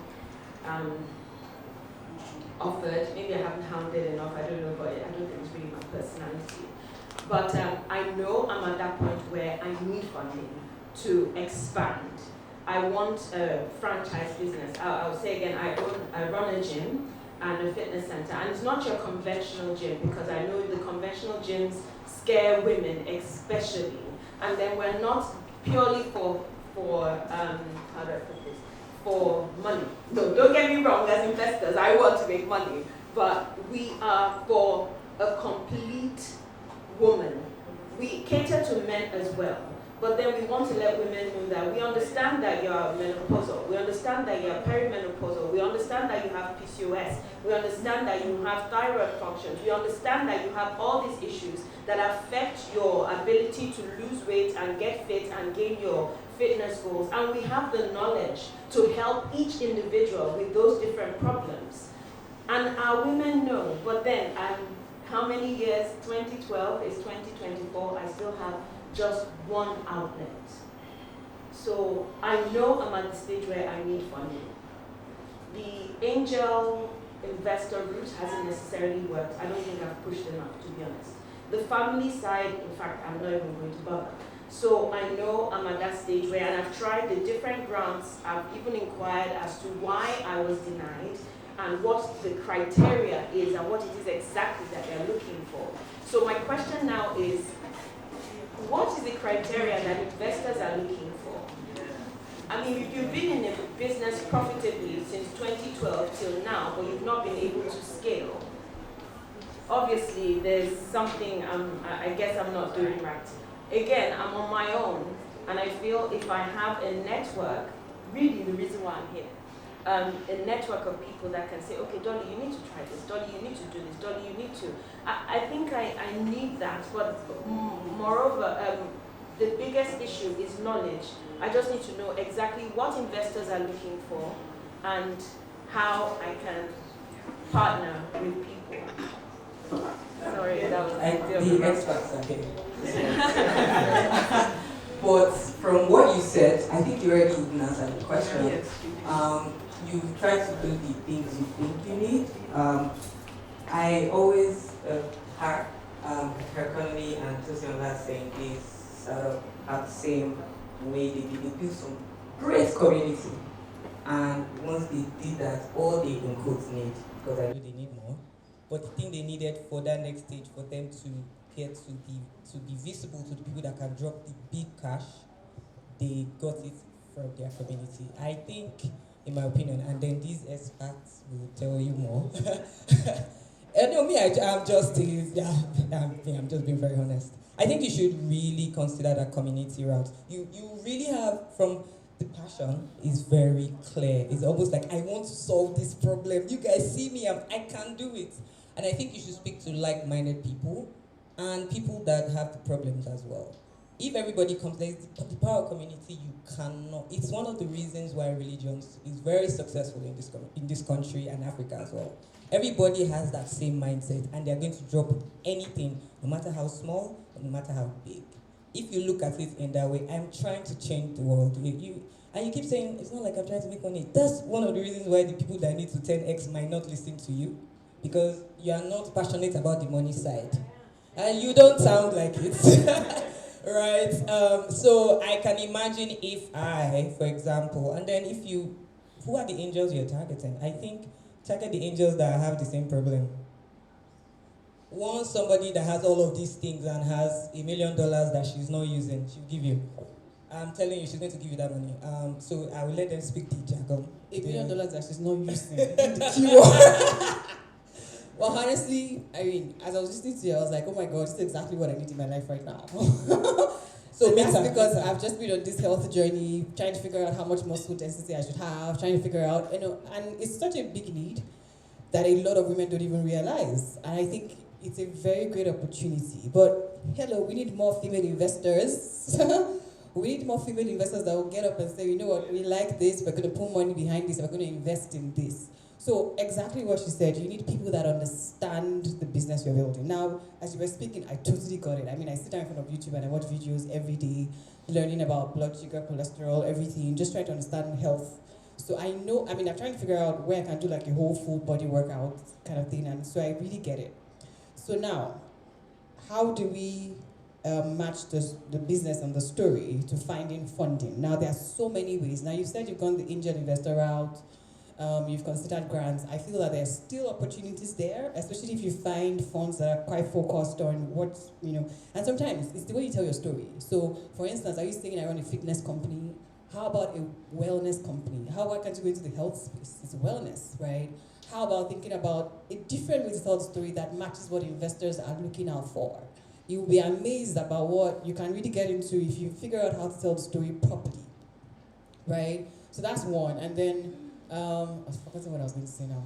Okay, I was going to say also probably consider debt, because you said you wanted to do franchise. I mean, start a franchise, which is probably establish other gyms, right?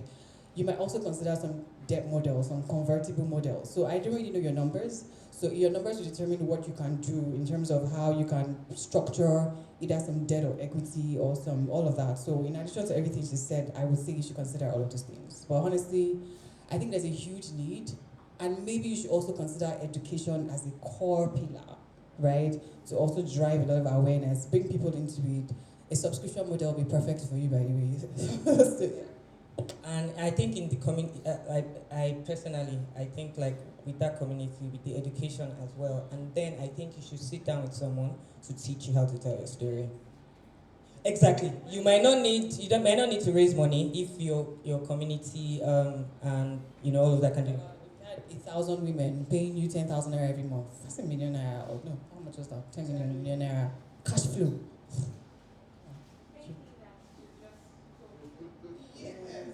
Oh yes. So what you're saying, I just had a conversation. You just had a conversation.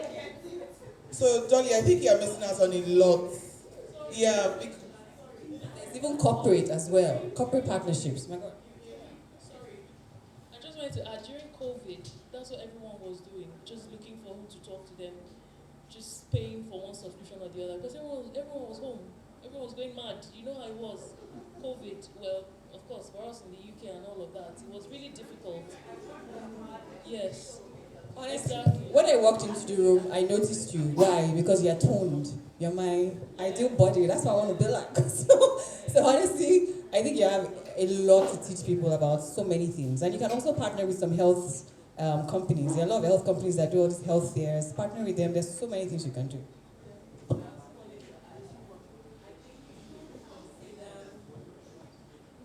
You know what I was speaking to about earlier, opening yourself in, diversify into maybe Web3.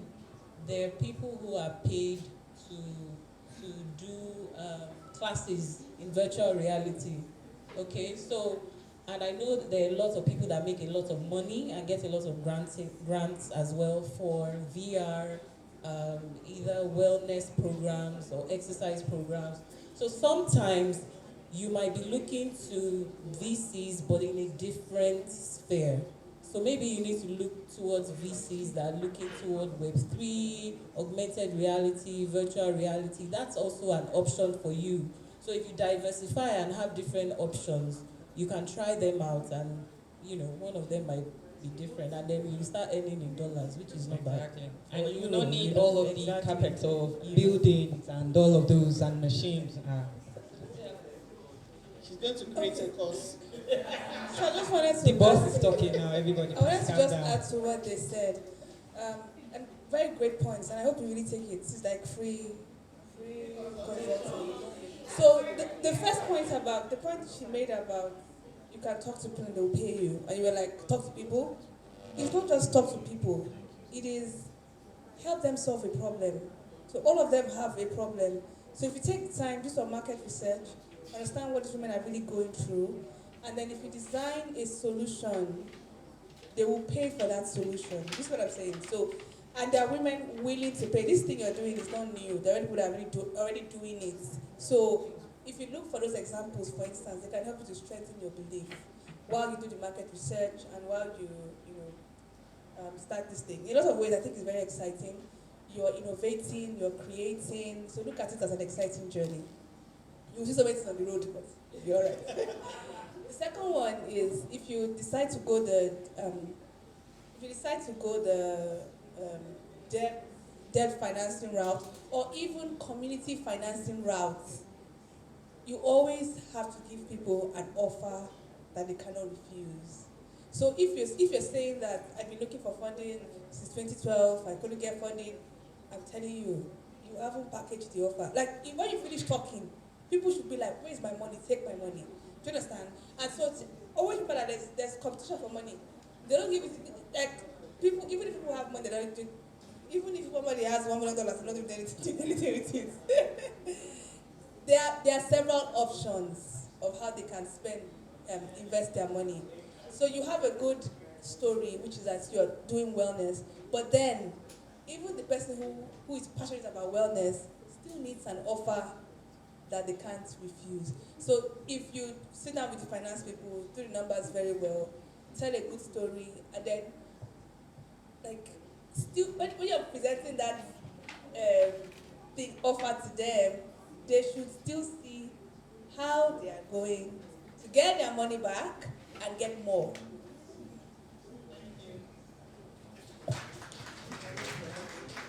I think. Sorry, let me just. Okay. Sorry, this is not financial advice, but I know you, Dolly, right? And I think the reality is you need to change what it is that you do. There's a difference between passion and running a business, right? You do everything on your own. You can't. You can't. Nobody can. When you start getting serious about running a business, as the head of a business, what you do is totally different from what the business does, right? So, I run a bank. I also run a tech company. But what I do is not banking, it's not tech.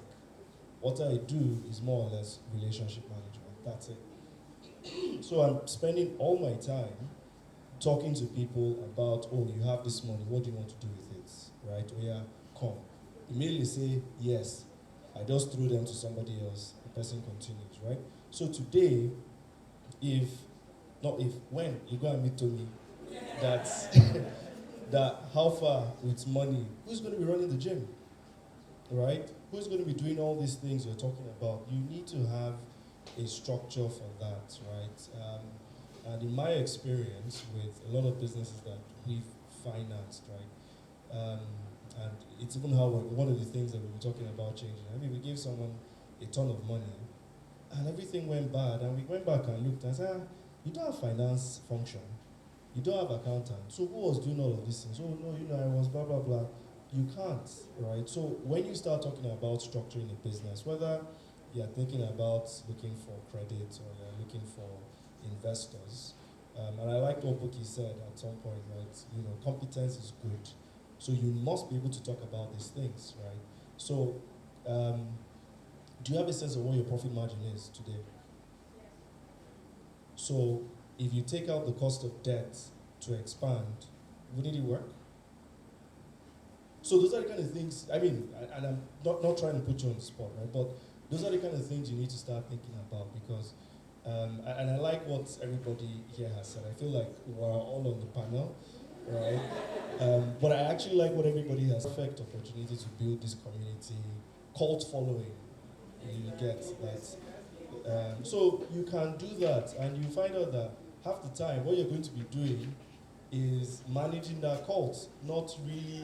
So you have to feed the beast, right? So you have to now start structuring to feed the beast, learn the right stories, right? So I think understand your business, ensure your business is structured. So when you go and talk to Tony, you're like, these are my numbers, this is this is what's going on. See the muscles, you know, we're gonna do this, and she just give me like, take.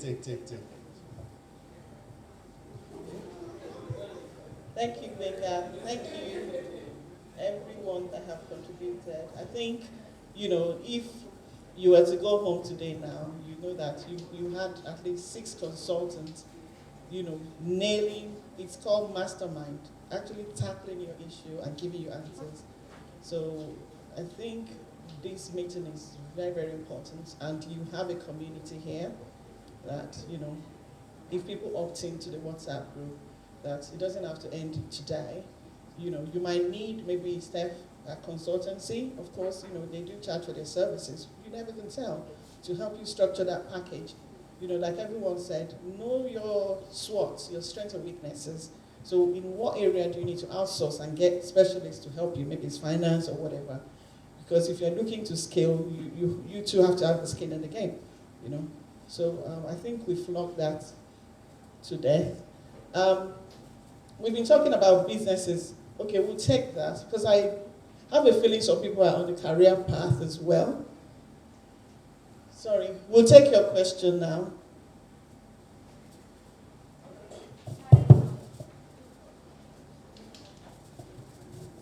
Hi, good evening, everybody.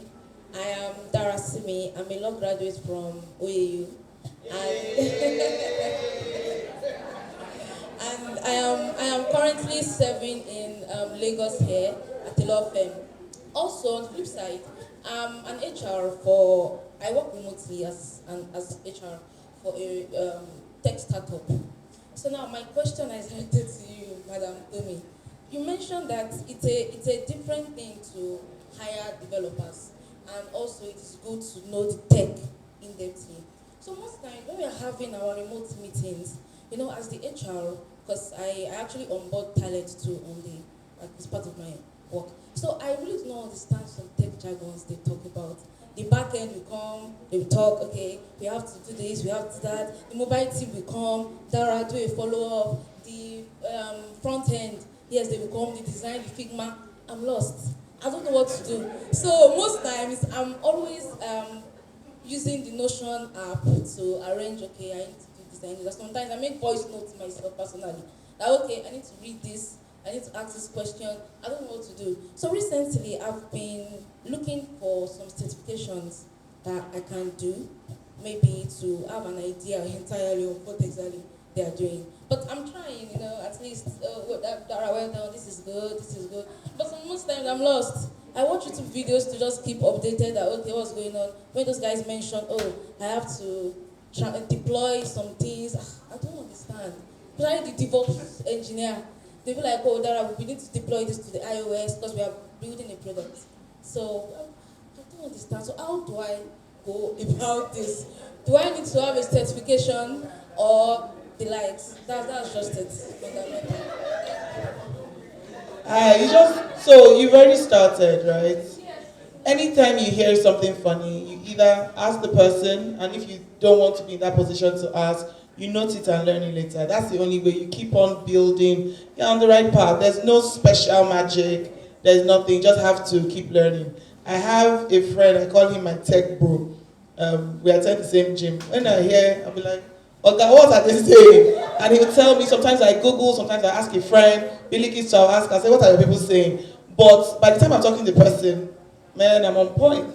They don't know. So you just keep learning, and before you know it, you're well versed in the industry. Okay, I think when HRs talk, I'm very excited because They are the professionals on all professions, right? But for me, you don't need to know what the back end person is. Just know the basics, right? And I think you're already on the very right path. Because if tomorrow you're the HR in a global hospital chain, do you want to know what the neurosurgeon is fixing? So in my head, I think I personally, when you said you were just finishing, I wasn't thinking of all the things that you're doing now, and I think you're having a very great head start, right? Google is your friend. Another thing is, when she said, if you don't want to be in the position to ask, it's something that I struggled with a lot when I was growing up, but it's also the thing that's helped me the most, because overcoming that is what made me very knowledgeable, what I feel I am, right? Especially with my profile. If you're thrown in the middle of those geniuses, you can be very lost, right? And I'm the oldest in the group. I'm currently 33, right? Correctly.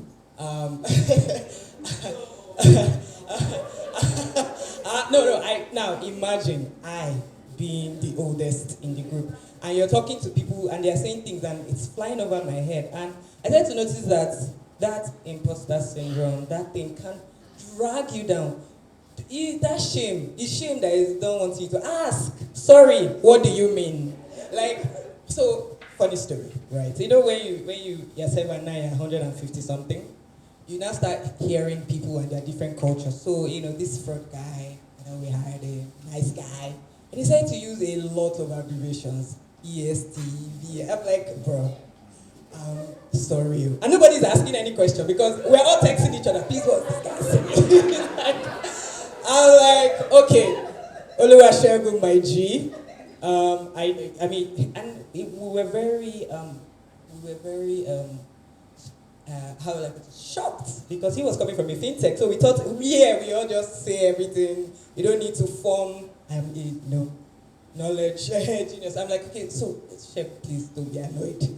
Please, what's the meaning of this? And then it's so simple. Like maybe I remember when one of the first things that it was like he needed to, we're trying to get, and it's like, he wanted to talk about the police. It's police he wanted to say. But he's like, some long word, and everybody's like, for the police, right?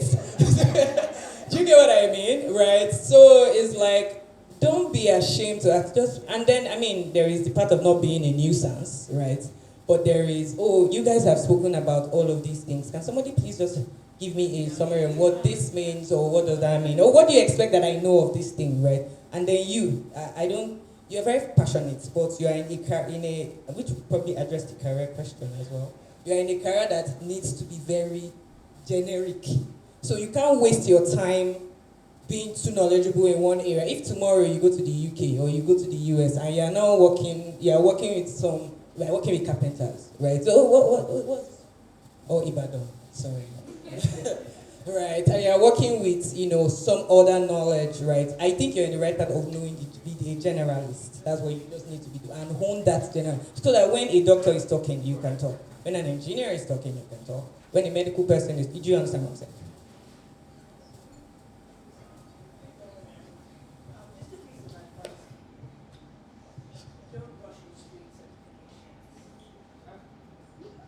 Let me explain what I mean by that. I find, and I was having this conversation with somebody earlier on, I find that a lot of, and I guess it's because we are in Nigeria, we like certifications, we like degrees, and not to dismiss the people that have it. But when you rush into getting a certification without actually having the experience, it doesn't help. Now, I'll give you a personal story. I used to be in banking, and also I worked for a number of tech companies before I came back to Nigeria. 6 years ago, I moved into insurance. I had no knowledge of insurance, and insurance is actually quite a very technical space, so to speak. And I came in at a very senior level. And so what I said to everybody was, look, I know my piece, which is project management, operations, tech. I'm not an insurance person. You brought me here because I'm not an insurance person, because you wanted somebody who could speak to the business and also speak to technology. So I'm here to learn about insurance. I don't understand it. And every meeting I went to, I made it clear. If they're saying something I don't understand, I'm like, sorry, can you repeat that? Or can you explain it? There's no shame in saying you don't know. And very, very quickly, within about a year or 2 years, I think it was, I then went to do the certification. Now, the reality of it is when at that point, when you've gathered the experience and you go and do the certification, you're working from knowledge. It's not just paper and theory. So whether it's tech you want to focus on or whether it's other areas, don't rush to go and do a certification. Try and learn something first so that when you go do the certification, you're working from a position of knowledge and experience. Yeah?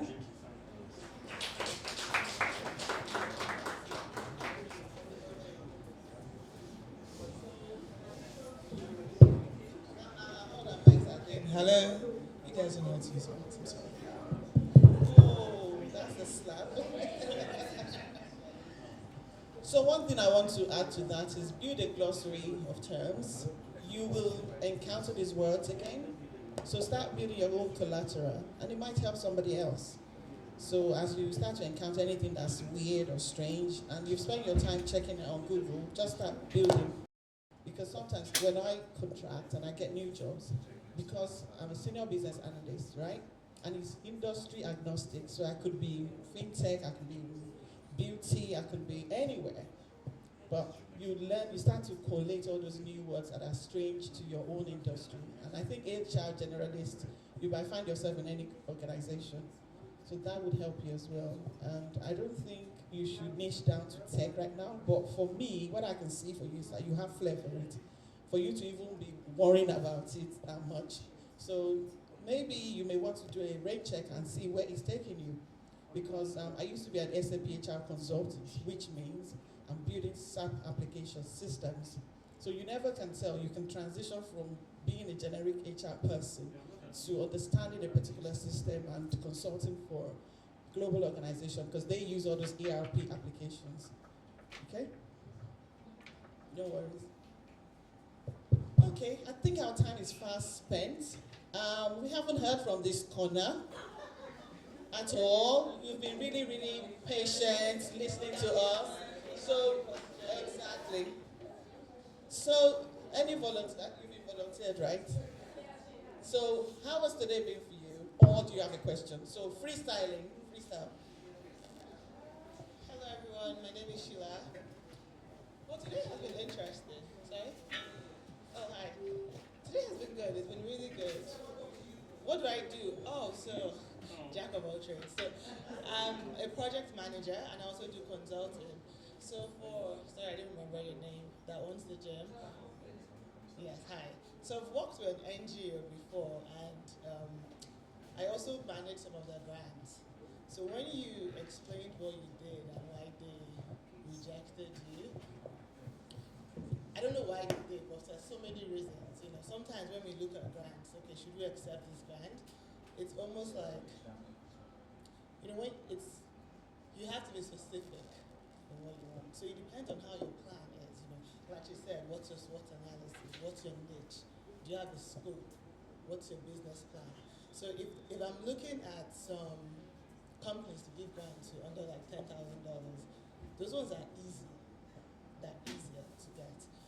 But if you're a gym, for example, you said you're for women, but also men can come.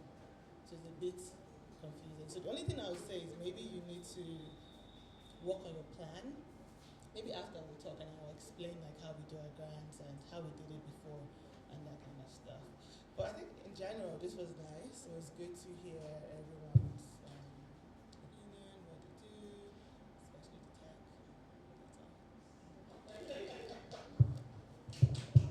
She's the only one I've spoken to that got a round of applause. Yeah? Who else? Who else?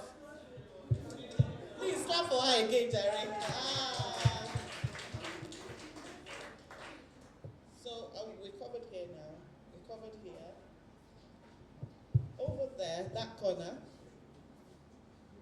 I know I spoke to the gentleman there, but who else has something to say? Any question, any comments?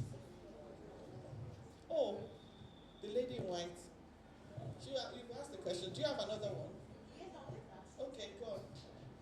Okay, good evening everyone once again. I wanted to ask, what do we do regarding financial equality in Nigeria? That the time you mentioned the diaspora reports, because I have also been, as I said earlier, I have a flair for fintech. So I've been following the financial status of Nigeria, and there's a lot of money in this country, but yet there's no financial equality. So as people in the financial spaces, what do we do regarding that?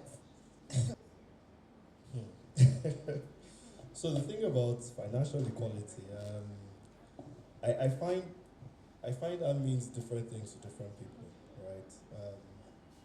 And I know this. I know what the statistics say, but I would also ask you, what does it mean to you, right? What will mean? What will make you think it's okay so far? Yes. And I'll explain why I'm asking that. Because when everybody talks about financial equality, all of these things, I suppose we're looking at it from various lenses. But Okay. what are you expecting to see that's not there? Okay, for me, looking at the economic, the way it is now and how it was, the raise, the dollar rise and all of that,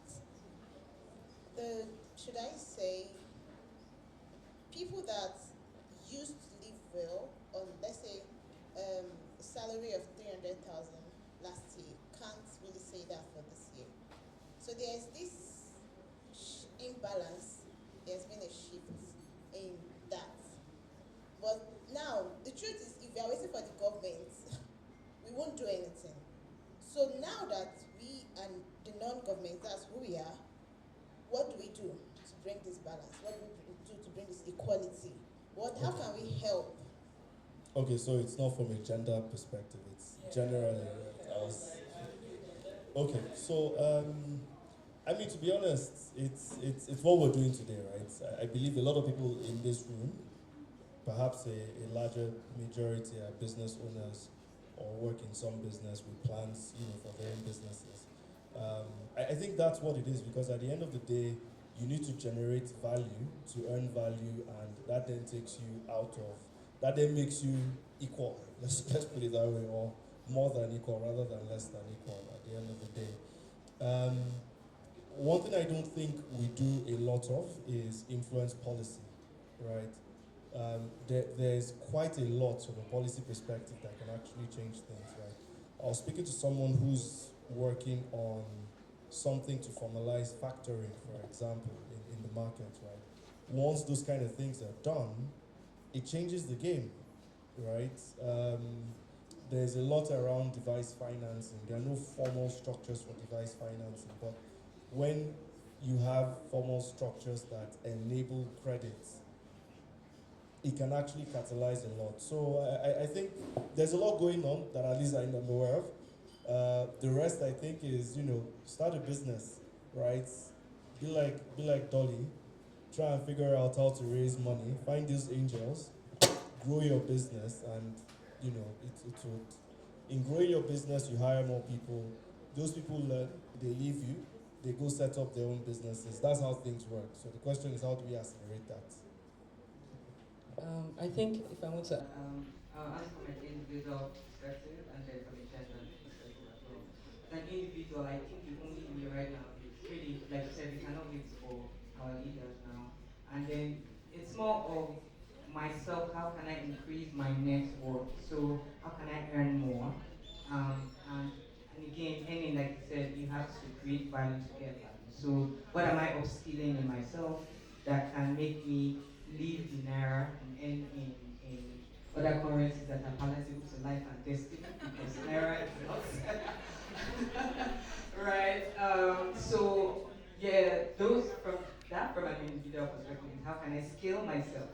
Right, apart from my business, I need $1 million in my business. No, how can I earn as an individual, right? And then, like I said, taking it from the business side as well, starting a business. So it's one of the hardest but surest way From a gender perspective, hmm, that I think is also for people like her that have some level of money to keep giving. She says she manages $30 million. We all heard it here. That she have raised money. No, don't. We have your recording. We have your recording, please. Right? And it's one of the reasons my co-founder, one of my best friends in it's okay. We have your recording. Camera is there. We can play back. 30 million. That's what we said. We did. No, I didn't. I understand.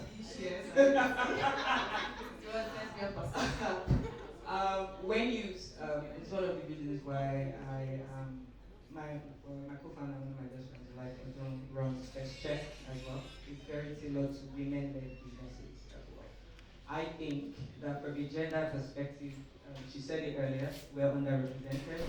They don't pay us the same. Life is not even the same. She has 5 children. Nobody, and everybody's asking her how she does it. You know, it's always to her. Nobody's asking her husband. Nobody really cares, right? Which I think a lot of education, and one of the reasons I like that older women also talk to younger women. If you are starting a family, and family can be you, it can be you and your partner. You might not want offsprings. If offsprings are there, it's also what I been telling them. It starts from letting your girl know she is not disadvantaged from her brother. It's letting your sister know that you can give her the same thing as you give your brother. It's letting your dad tell you that, oh, don't study this course because don't study medicine because you spent 7 years in school and you've not been married. All of those weird things is also, it's culture and it's shaping culture. We might, if you're like, oh, how does that have to do with money? Because this woman that already thinks she's lesser just because she has boobs. It's nothing else. I'm a woman, I have breasts. That's like you only just think of yourself, I can't do this just because you've been told by multiple structure. Religion is telling you, your family is telling you. You go to places and you're like, oh, we can't hire you because you, I remember, let me not see we can't hire you because of this and that, and also because you're a woman, right? So, well, since they did not give us a table, we might as well bring the damn table. So, it is like, again, individual to gender. I am becoming a better person. I am teaching, and I'm teaching everybody around me, not even men. Everybody's also talking about teaching men, which is good. But there is a lot we need to unlearn as women as well, especially interviews, all manner. She spoke to it about it earlier. You're interviewing for the same role. I remember some of our first hires when they came in, you know, and this girl and the guy that they worked in the same company, the same position. They come from a bank. So the girl is like, oh, 70K is okay for me, blah blah blah. And you're like, oh, what were you earning before? Around 50K, blah, blah, blah. 70 is fine. And this guy, again, they work in the same place, do the same thing. He came in, I want 250,000. All of us like, you said, okay, how much were you earning before? Around 200.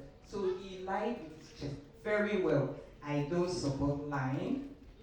I'm just saying that the level of confidence that we need to, now this is personal motivation because you might not find it outside, right? You might work out and even your parents unknowingly, it's what they know, you know, they're trying to do the best for you. They all think, you know, once you're a woman and you have a family, you're kind of setting.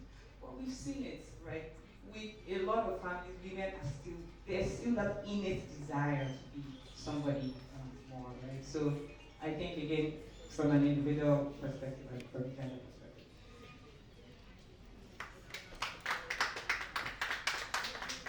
Thank you very much. I think we're about to wrap up on this segment of project or the meeting, seminar, whatever you want to call it. And I think what is important is for us to network and get to know ourselves. I don't know how many of us on LinkedIn, but type in the person sitting next to you, try connect with somebody, follow them. Let's start building that relationship. Your profile matters. We're talking about storytelling and all that.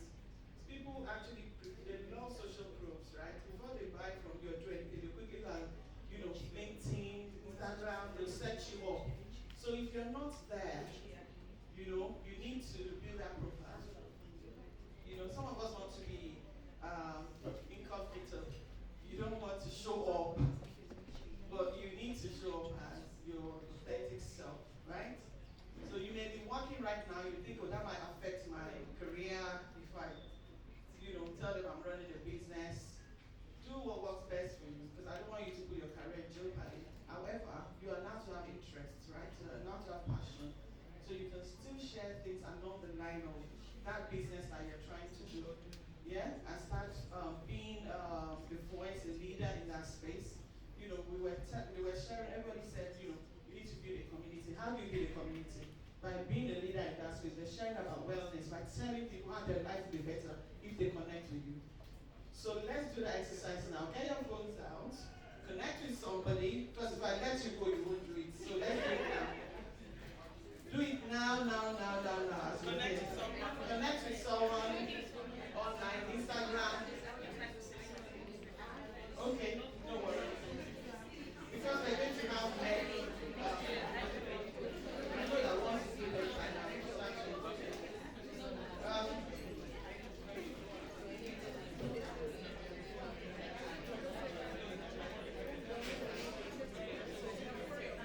Okay. Can we have a representative of VFD come on board to come and tell us what they do? Please make up who welcome. Give her a round of applause. And keep going until she gets here. So she's pumped up to tell us how fantastic VFD is. Hi everyone. Good evening. Hello everyone. Hello. I think we've had such an amazing time. I was just with some of my colleagues. I think we put this coming, so everyone is a bit. Okay, so we've had a great time today. Can we get one house, please? Thank you. Okay, 1 minute, please. So we've had a really great time today, listening to some of the very inspiring women, and we've learned a lot. And I think my MD has sort of said some of the things that we wanted to say already. For us, women remains like one of our core. One house, please. Please wait. I need to say something. Please, I'm not them talk, but they gave us money. Thank you very much. Please go ahead.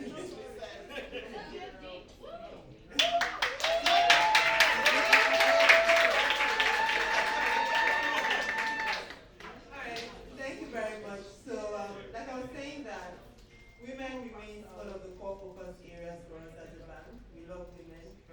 We understand the need to grow female businesses, right? And I think for the last 2 years, we've sponsored the Women in Tech program, and we've trained over 2,500 women. In different courses like product management, data science, and several other courses like that.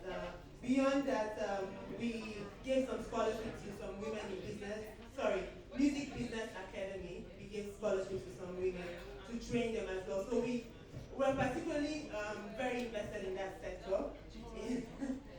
In terms of debt lending, we've done a couple to structure some deals for women as well. So this is us saying that we're here to support women, support entrepreneurs, support, if you want to grow your career, whatever you want to do, we are your partner bank because that's already a key focus area for us. And we're here, if you have questions. So is it like 2% or something? We don't discriminate. Yeah, so I mean, we can always discuss around the interest rates. For us, that support is very important. And just working with you through the process of building your business. So thank you very much. I will let you go back to your panel. so much, PFP. You guys are really, you're not just saying it in words, you're expressing your support for women, and for that, we are grateful. Thank you so much as you're trying to empower more women, business-wise, and even in tech fields. We need it, and please don't stop. Don't relent in your efforts to help women. So, I think at this point, just want to let you all know that I enjoyed tonight. I thoroughly did, and I don't know about you. And I hope you enjoyed it as well. I've learned a whole lot about Nigeria and the business and how things work, and even calling good guys instead of PFD. You did it again, yeah. You did it again. Again, the first time, yeah. So I should face the wall. So, but it's been a very, very crazy thing. For us at Female Tech, we want to be the community. We want to support women. We've been having conversations. In fact, one of my friends, she probably will turn up later tonight.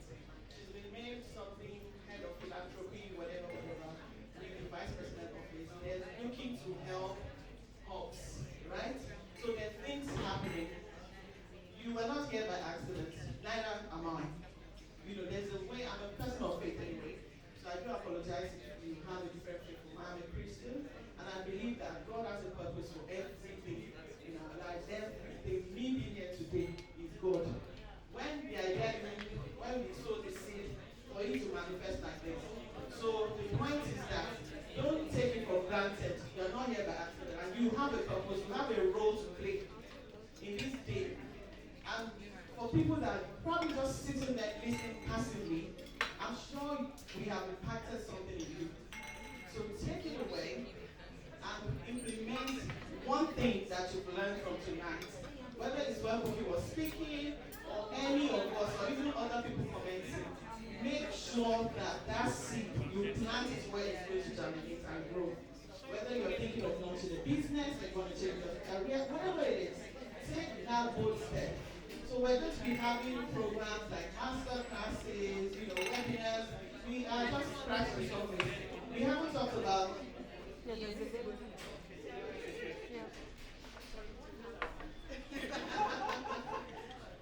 Not talked about having a co-founder. A lot of the things I've heard today is about developer and building your tech product. We haven't even opened that. We have not talked about your IP. When you start to speak about your business, am I exposing myself with somebody else steal it? Your ideas. So there's so much for us to still learn, and we cannot do it in a day. I'm sure you agree with me, right? So there will be subsequent meetings, quarterly, obviously, because I will decide here, and then we will be communicating to you all what the next steps are. But the first thing first, if you haven't join the WhatsApp group, please do so. You need to use your phone. You've done that. We'll let you in. And if you are on any social media platform, we're everywhere. So connect with us. That's the best place to obviously know about what's going on and where. And last thing is, if you're thinking of building a tech product and it's just an idea, we run a boot camp, like an accelerator program, a 12-week masterclass that will take you from idea to product. So if you have anything like that, you think, I don't know if it's viable, I don't know who needs it, do reach out and we'll see how we can help you here. So I just want to thank this people being here. Toby, please help me give her a round of applause. She's amazing, and I can't thank her enough. I just shared the vision with her, and she ran with it. She just took it away, and I was just my tail behind my back following her. So thank you so much for making it happen. I'm gonna let you. Thank you. Hi everyone. Thank you so much for coming. As Buki said, we had, so when I launched my platform a year ago, 2, I can't remember, she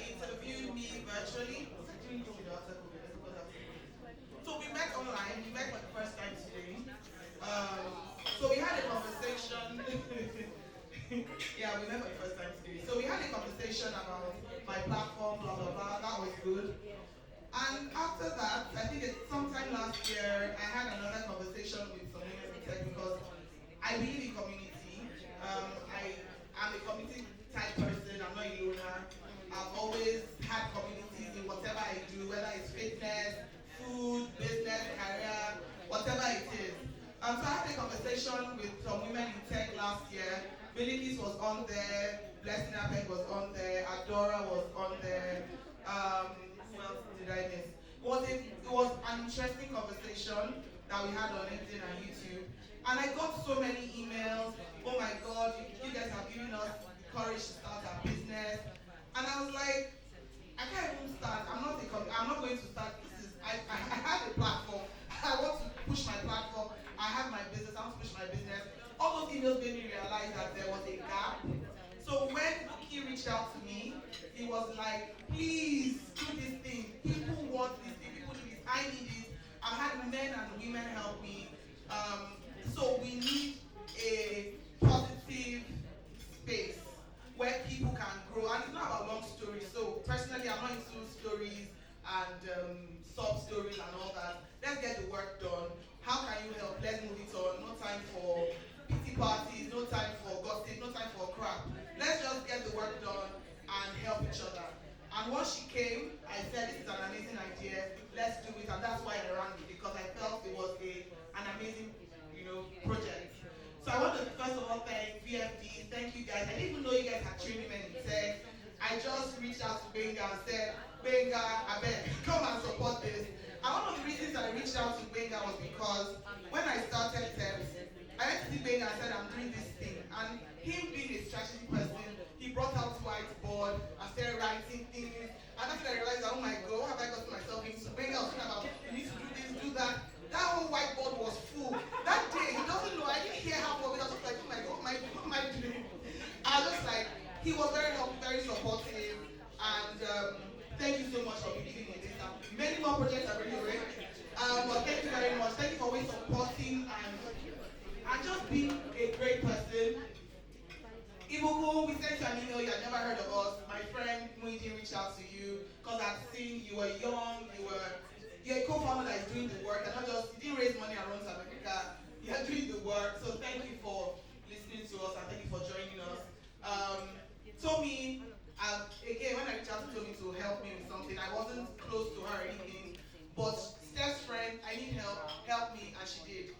And that's how it's supposed to be. It's not about you being friends. You see someone that needs help and just help the person and keep it moving. No long story. There's no need for, we don't have to start sharing copy the next day. She helped me and we moved on, right? I want to thank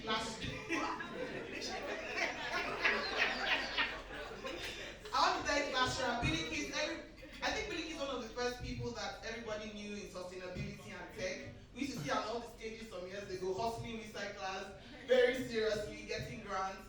And obviously, Lastra doesn't have a direct connection with this event, but because she's a woman in tech, once she hears woman and she hears tech, she's like, don't have money, but we'll help you. And thank you for that. Your people, I wish they were here, registry people, because it's important for all of us to be social and have our lab cards and do things according to the law as much as we can. So please go online and do that. I want to thank our other partners. Guardian Woman, she had to leave, but I definitely need to feature women in tech and make it a big thing at their festival in March. They're very excited about it. I want to thank ASB and AWB. Thank you for supporting us and amplifying women's voices. Herald Place, this is this gorgeous venue. Beautiful, I like vibe. I wanted us to have vibes. Let's not make it too serious, right? And when we got to know about this space, and this is one of the ways they supported, we're very excited. So please come back. Any feedback you have on anything, the food, the ambience, please give it to them. It's a very new space. I think 2 months old. Just 2 months old. So please, they'll be very, very, very happy to have your feedback. Crystal Options, thank you. Glacier Magazine, thank you very much. I hope I haven't forgotten anyone. My team at TEPS, you guys, God bless you. Thank you very much. If you had a seamless registration experience, you got your emails, you got your QR code, you're happy with it, say yeah. Thank you very much. So if you have any big festivals, small events, for small events it's free. I think we have a discount code. events. I think if your event is smaller than 100, you can use the platform for free. If it's bigger, just create your account. We have a discount code for this event. But yes, thank you. Please network. Please meet Son. Dolly, I think most of your issues are people. I think you have one or two people on your own. Just community is key for everyone here. Just community is key. Make sure you meet Son. Again, I think sometimes women we miss it. We don't need to be best friends. We don't need to be close. I don't need to know about your husband and your children. Let's discuss why we're here and keep it moving. I think it's very important that women do that because I think they get distracted. Let's focus on the focus. Thank you very much. Thank you. And enjoy your dinner. I know female sex are listening at your event. Now, but thank you Bookie for what you're doing. Please, the work starts now. It's not by fine food and fine people. We need you to go Bookie. Now Bookie, I knew her in Ife. Great Ife. I knew Bookie in Ife. I knew her when she stopped doing events. She started passing events my way. So thank you for leaving. And she's just always been there. When I saw your discussion, I was like, this woman, wow, I didn't have time to see. It's worthy of mention. Thank you. Always awesome to connect. I didn't know you guys were connected in any way. When she was saying, oh, my stylist is going to speak, I said, send me her profile. She said, send me her name. I said, send me her profile. And I said, well, she said, I know her now. It was too funny. It was so funny. I was like, I know her now, of course. So yes, thank you all very much. Please connect. Tag us in your pictures.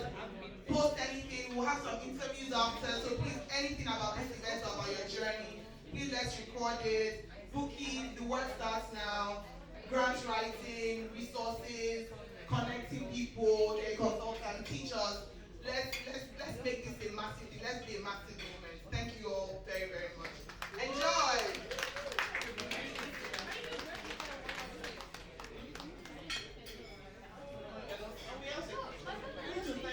As well. We're just having, which is why community and hanging out is good. We're actually just hanging out, and I told her about this event, and she told me about all the good work she does in New York, Tech for Justice, a research scientist at IBM, and I'm like, please come and moderate this session. And she was like, I'll be happy to. If we're not hanging out that day, I would not have known that much about her. She would not have been such a huge value add to this event. So please can we all thank Amina? Thank you so much.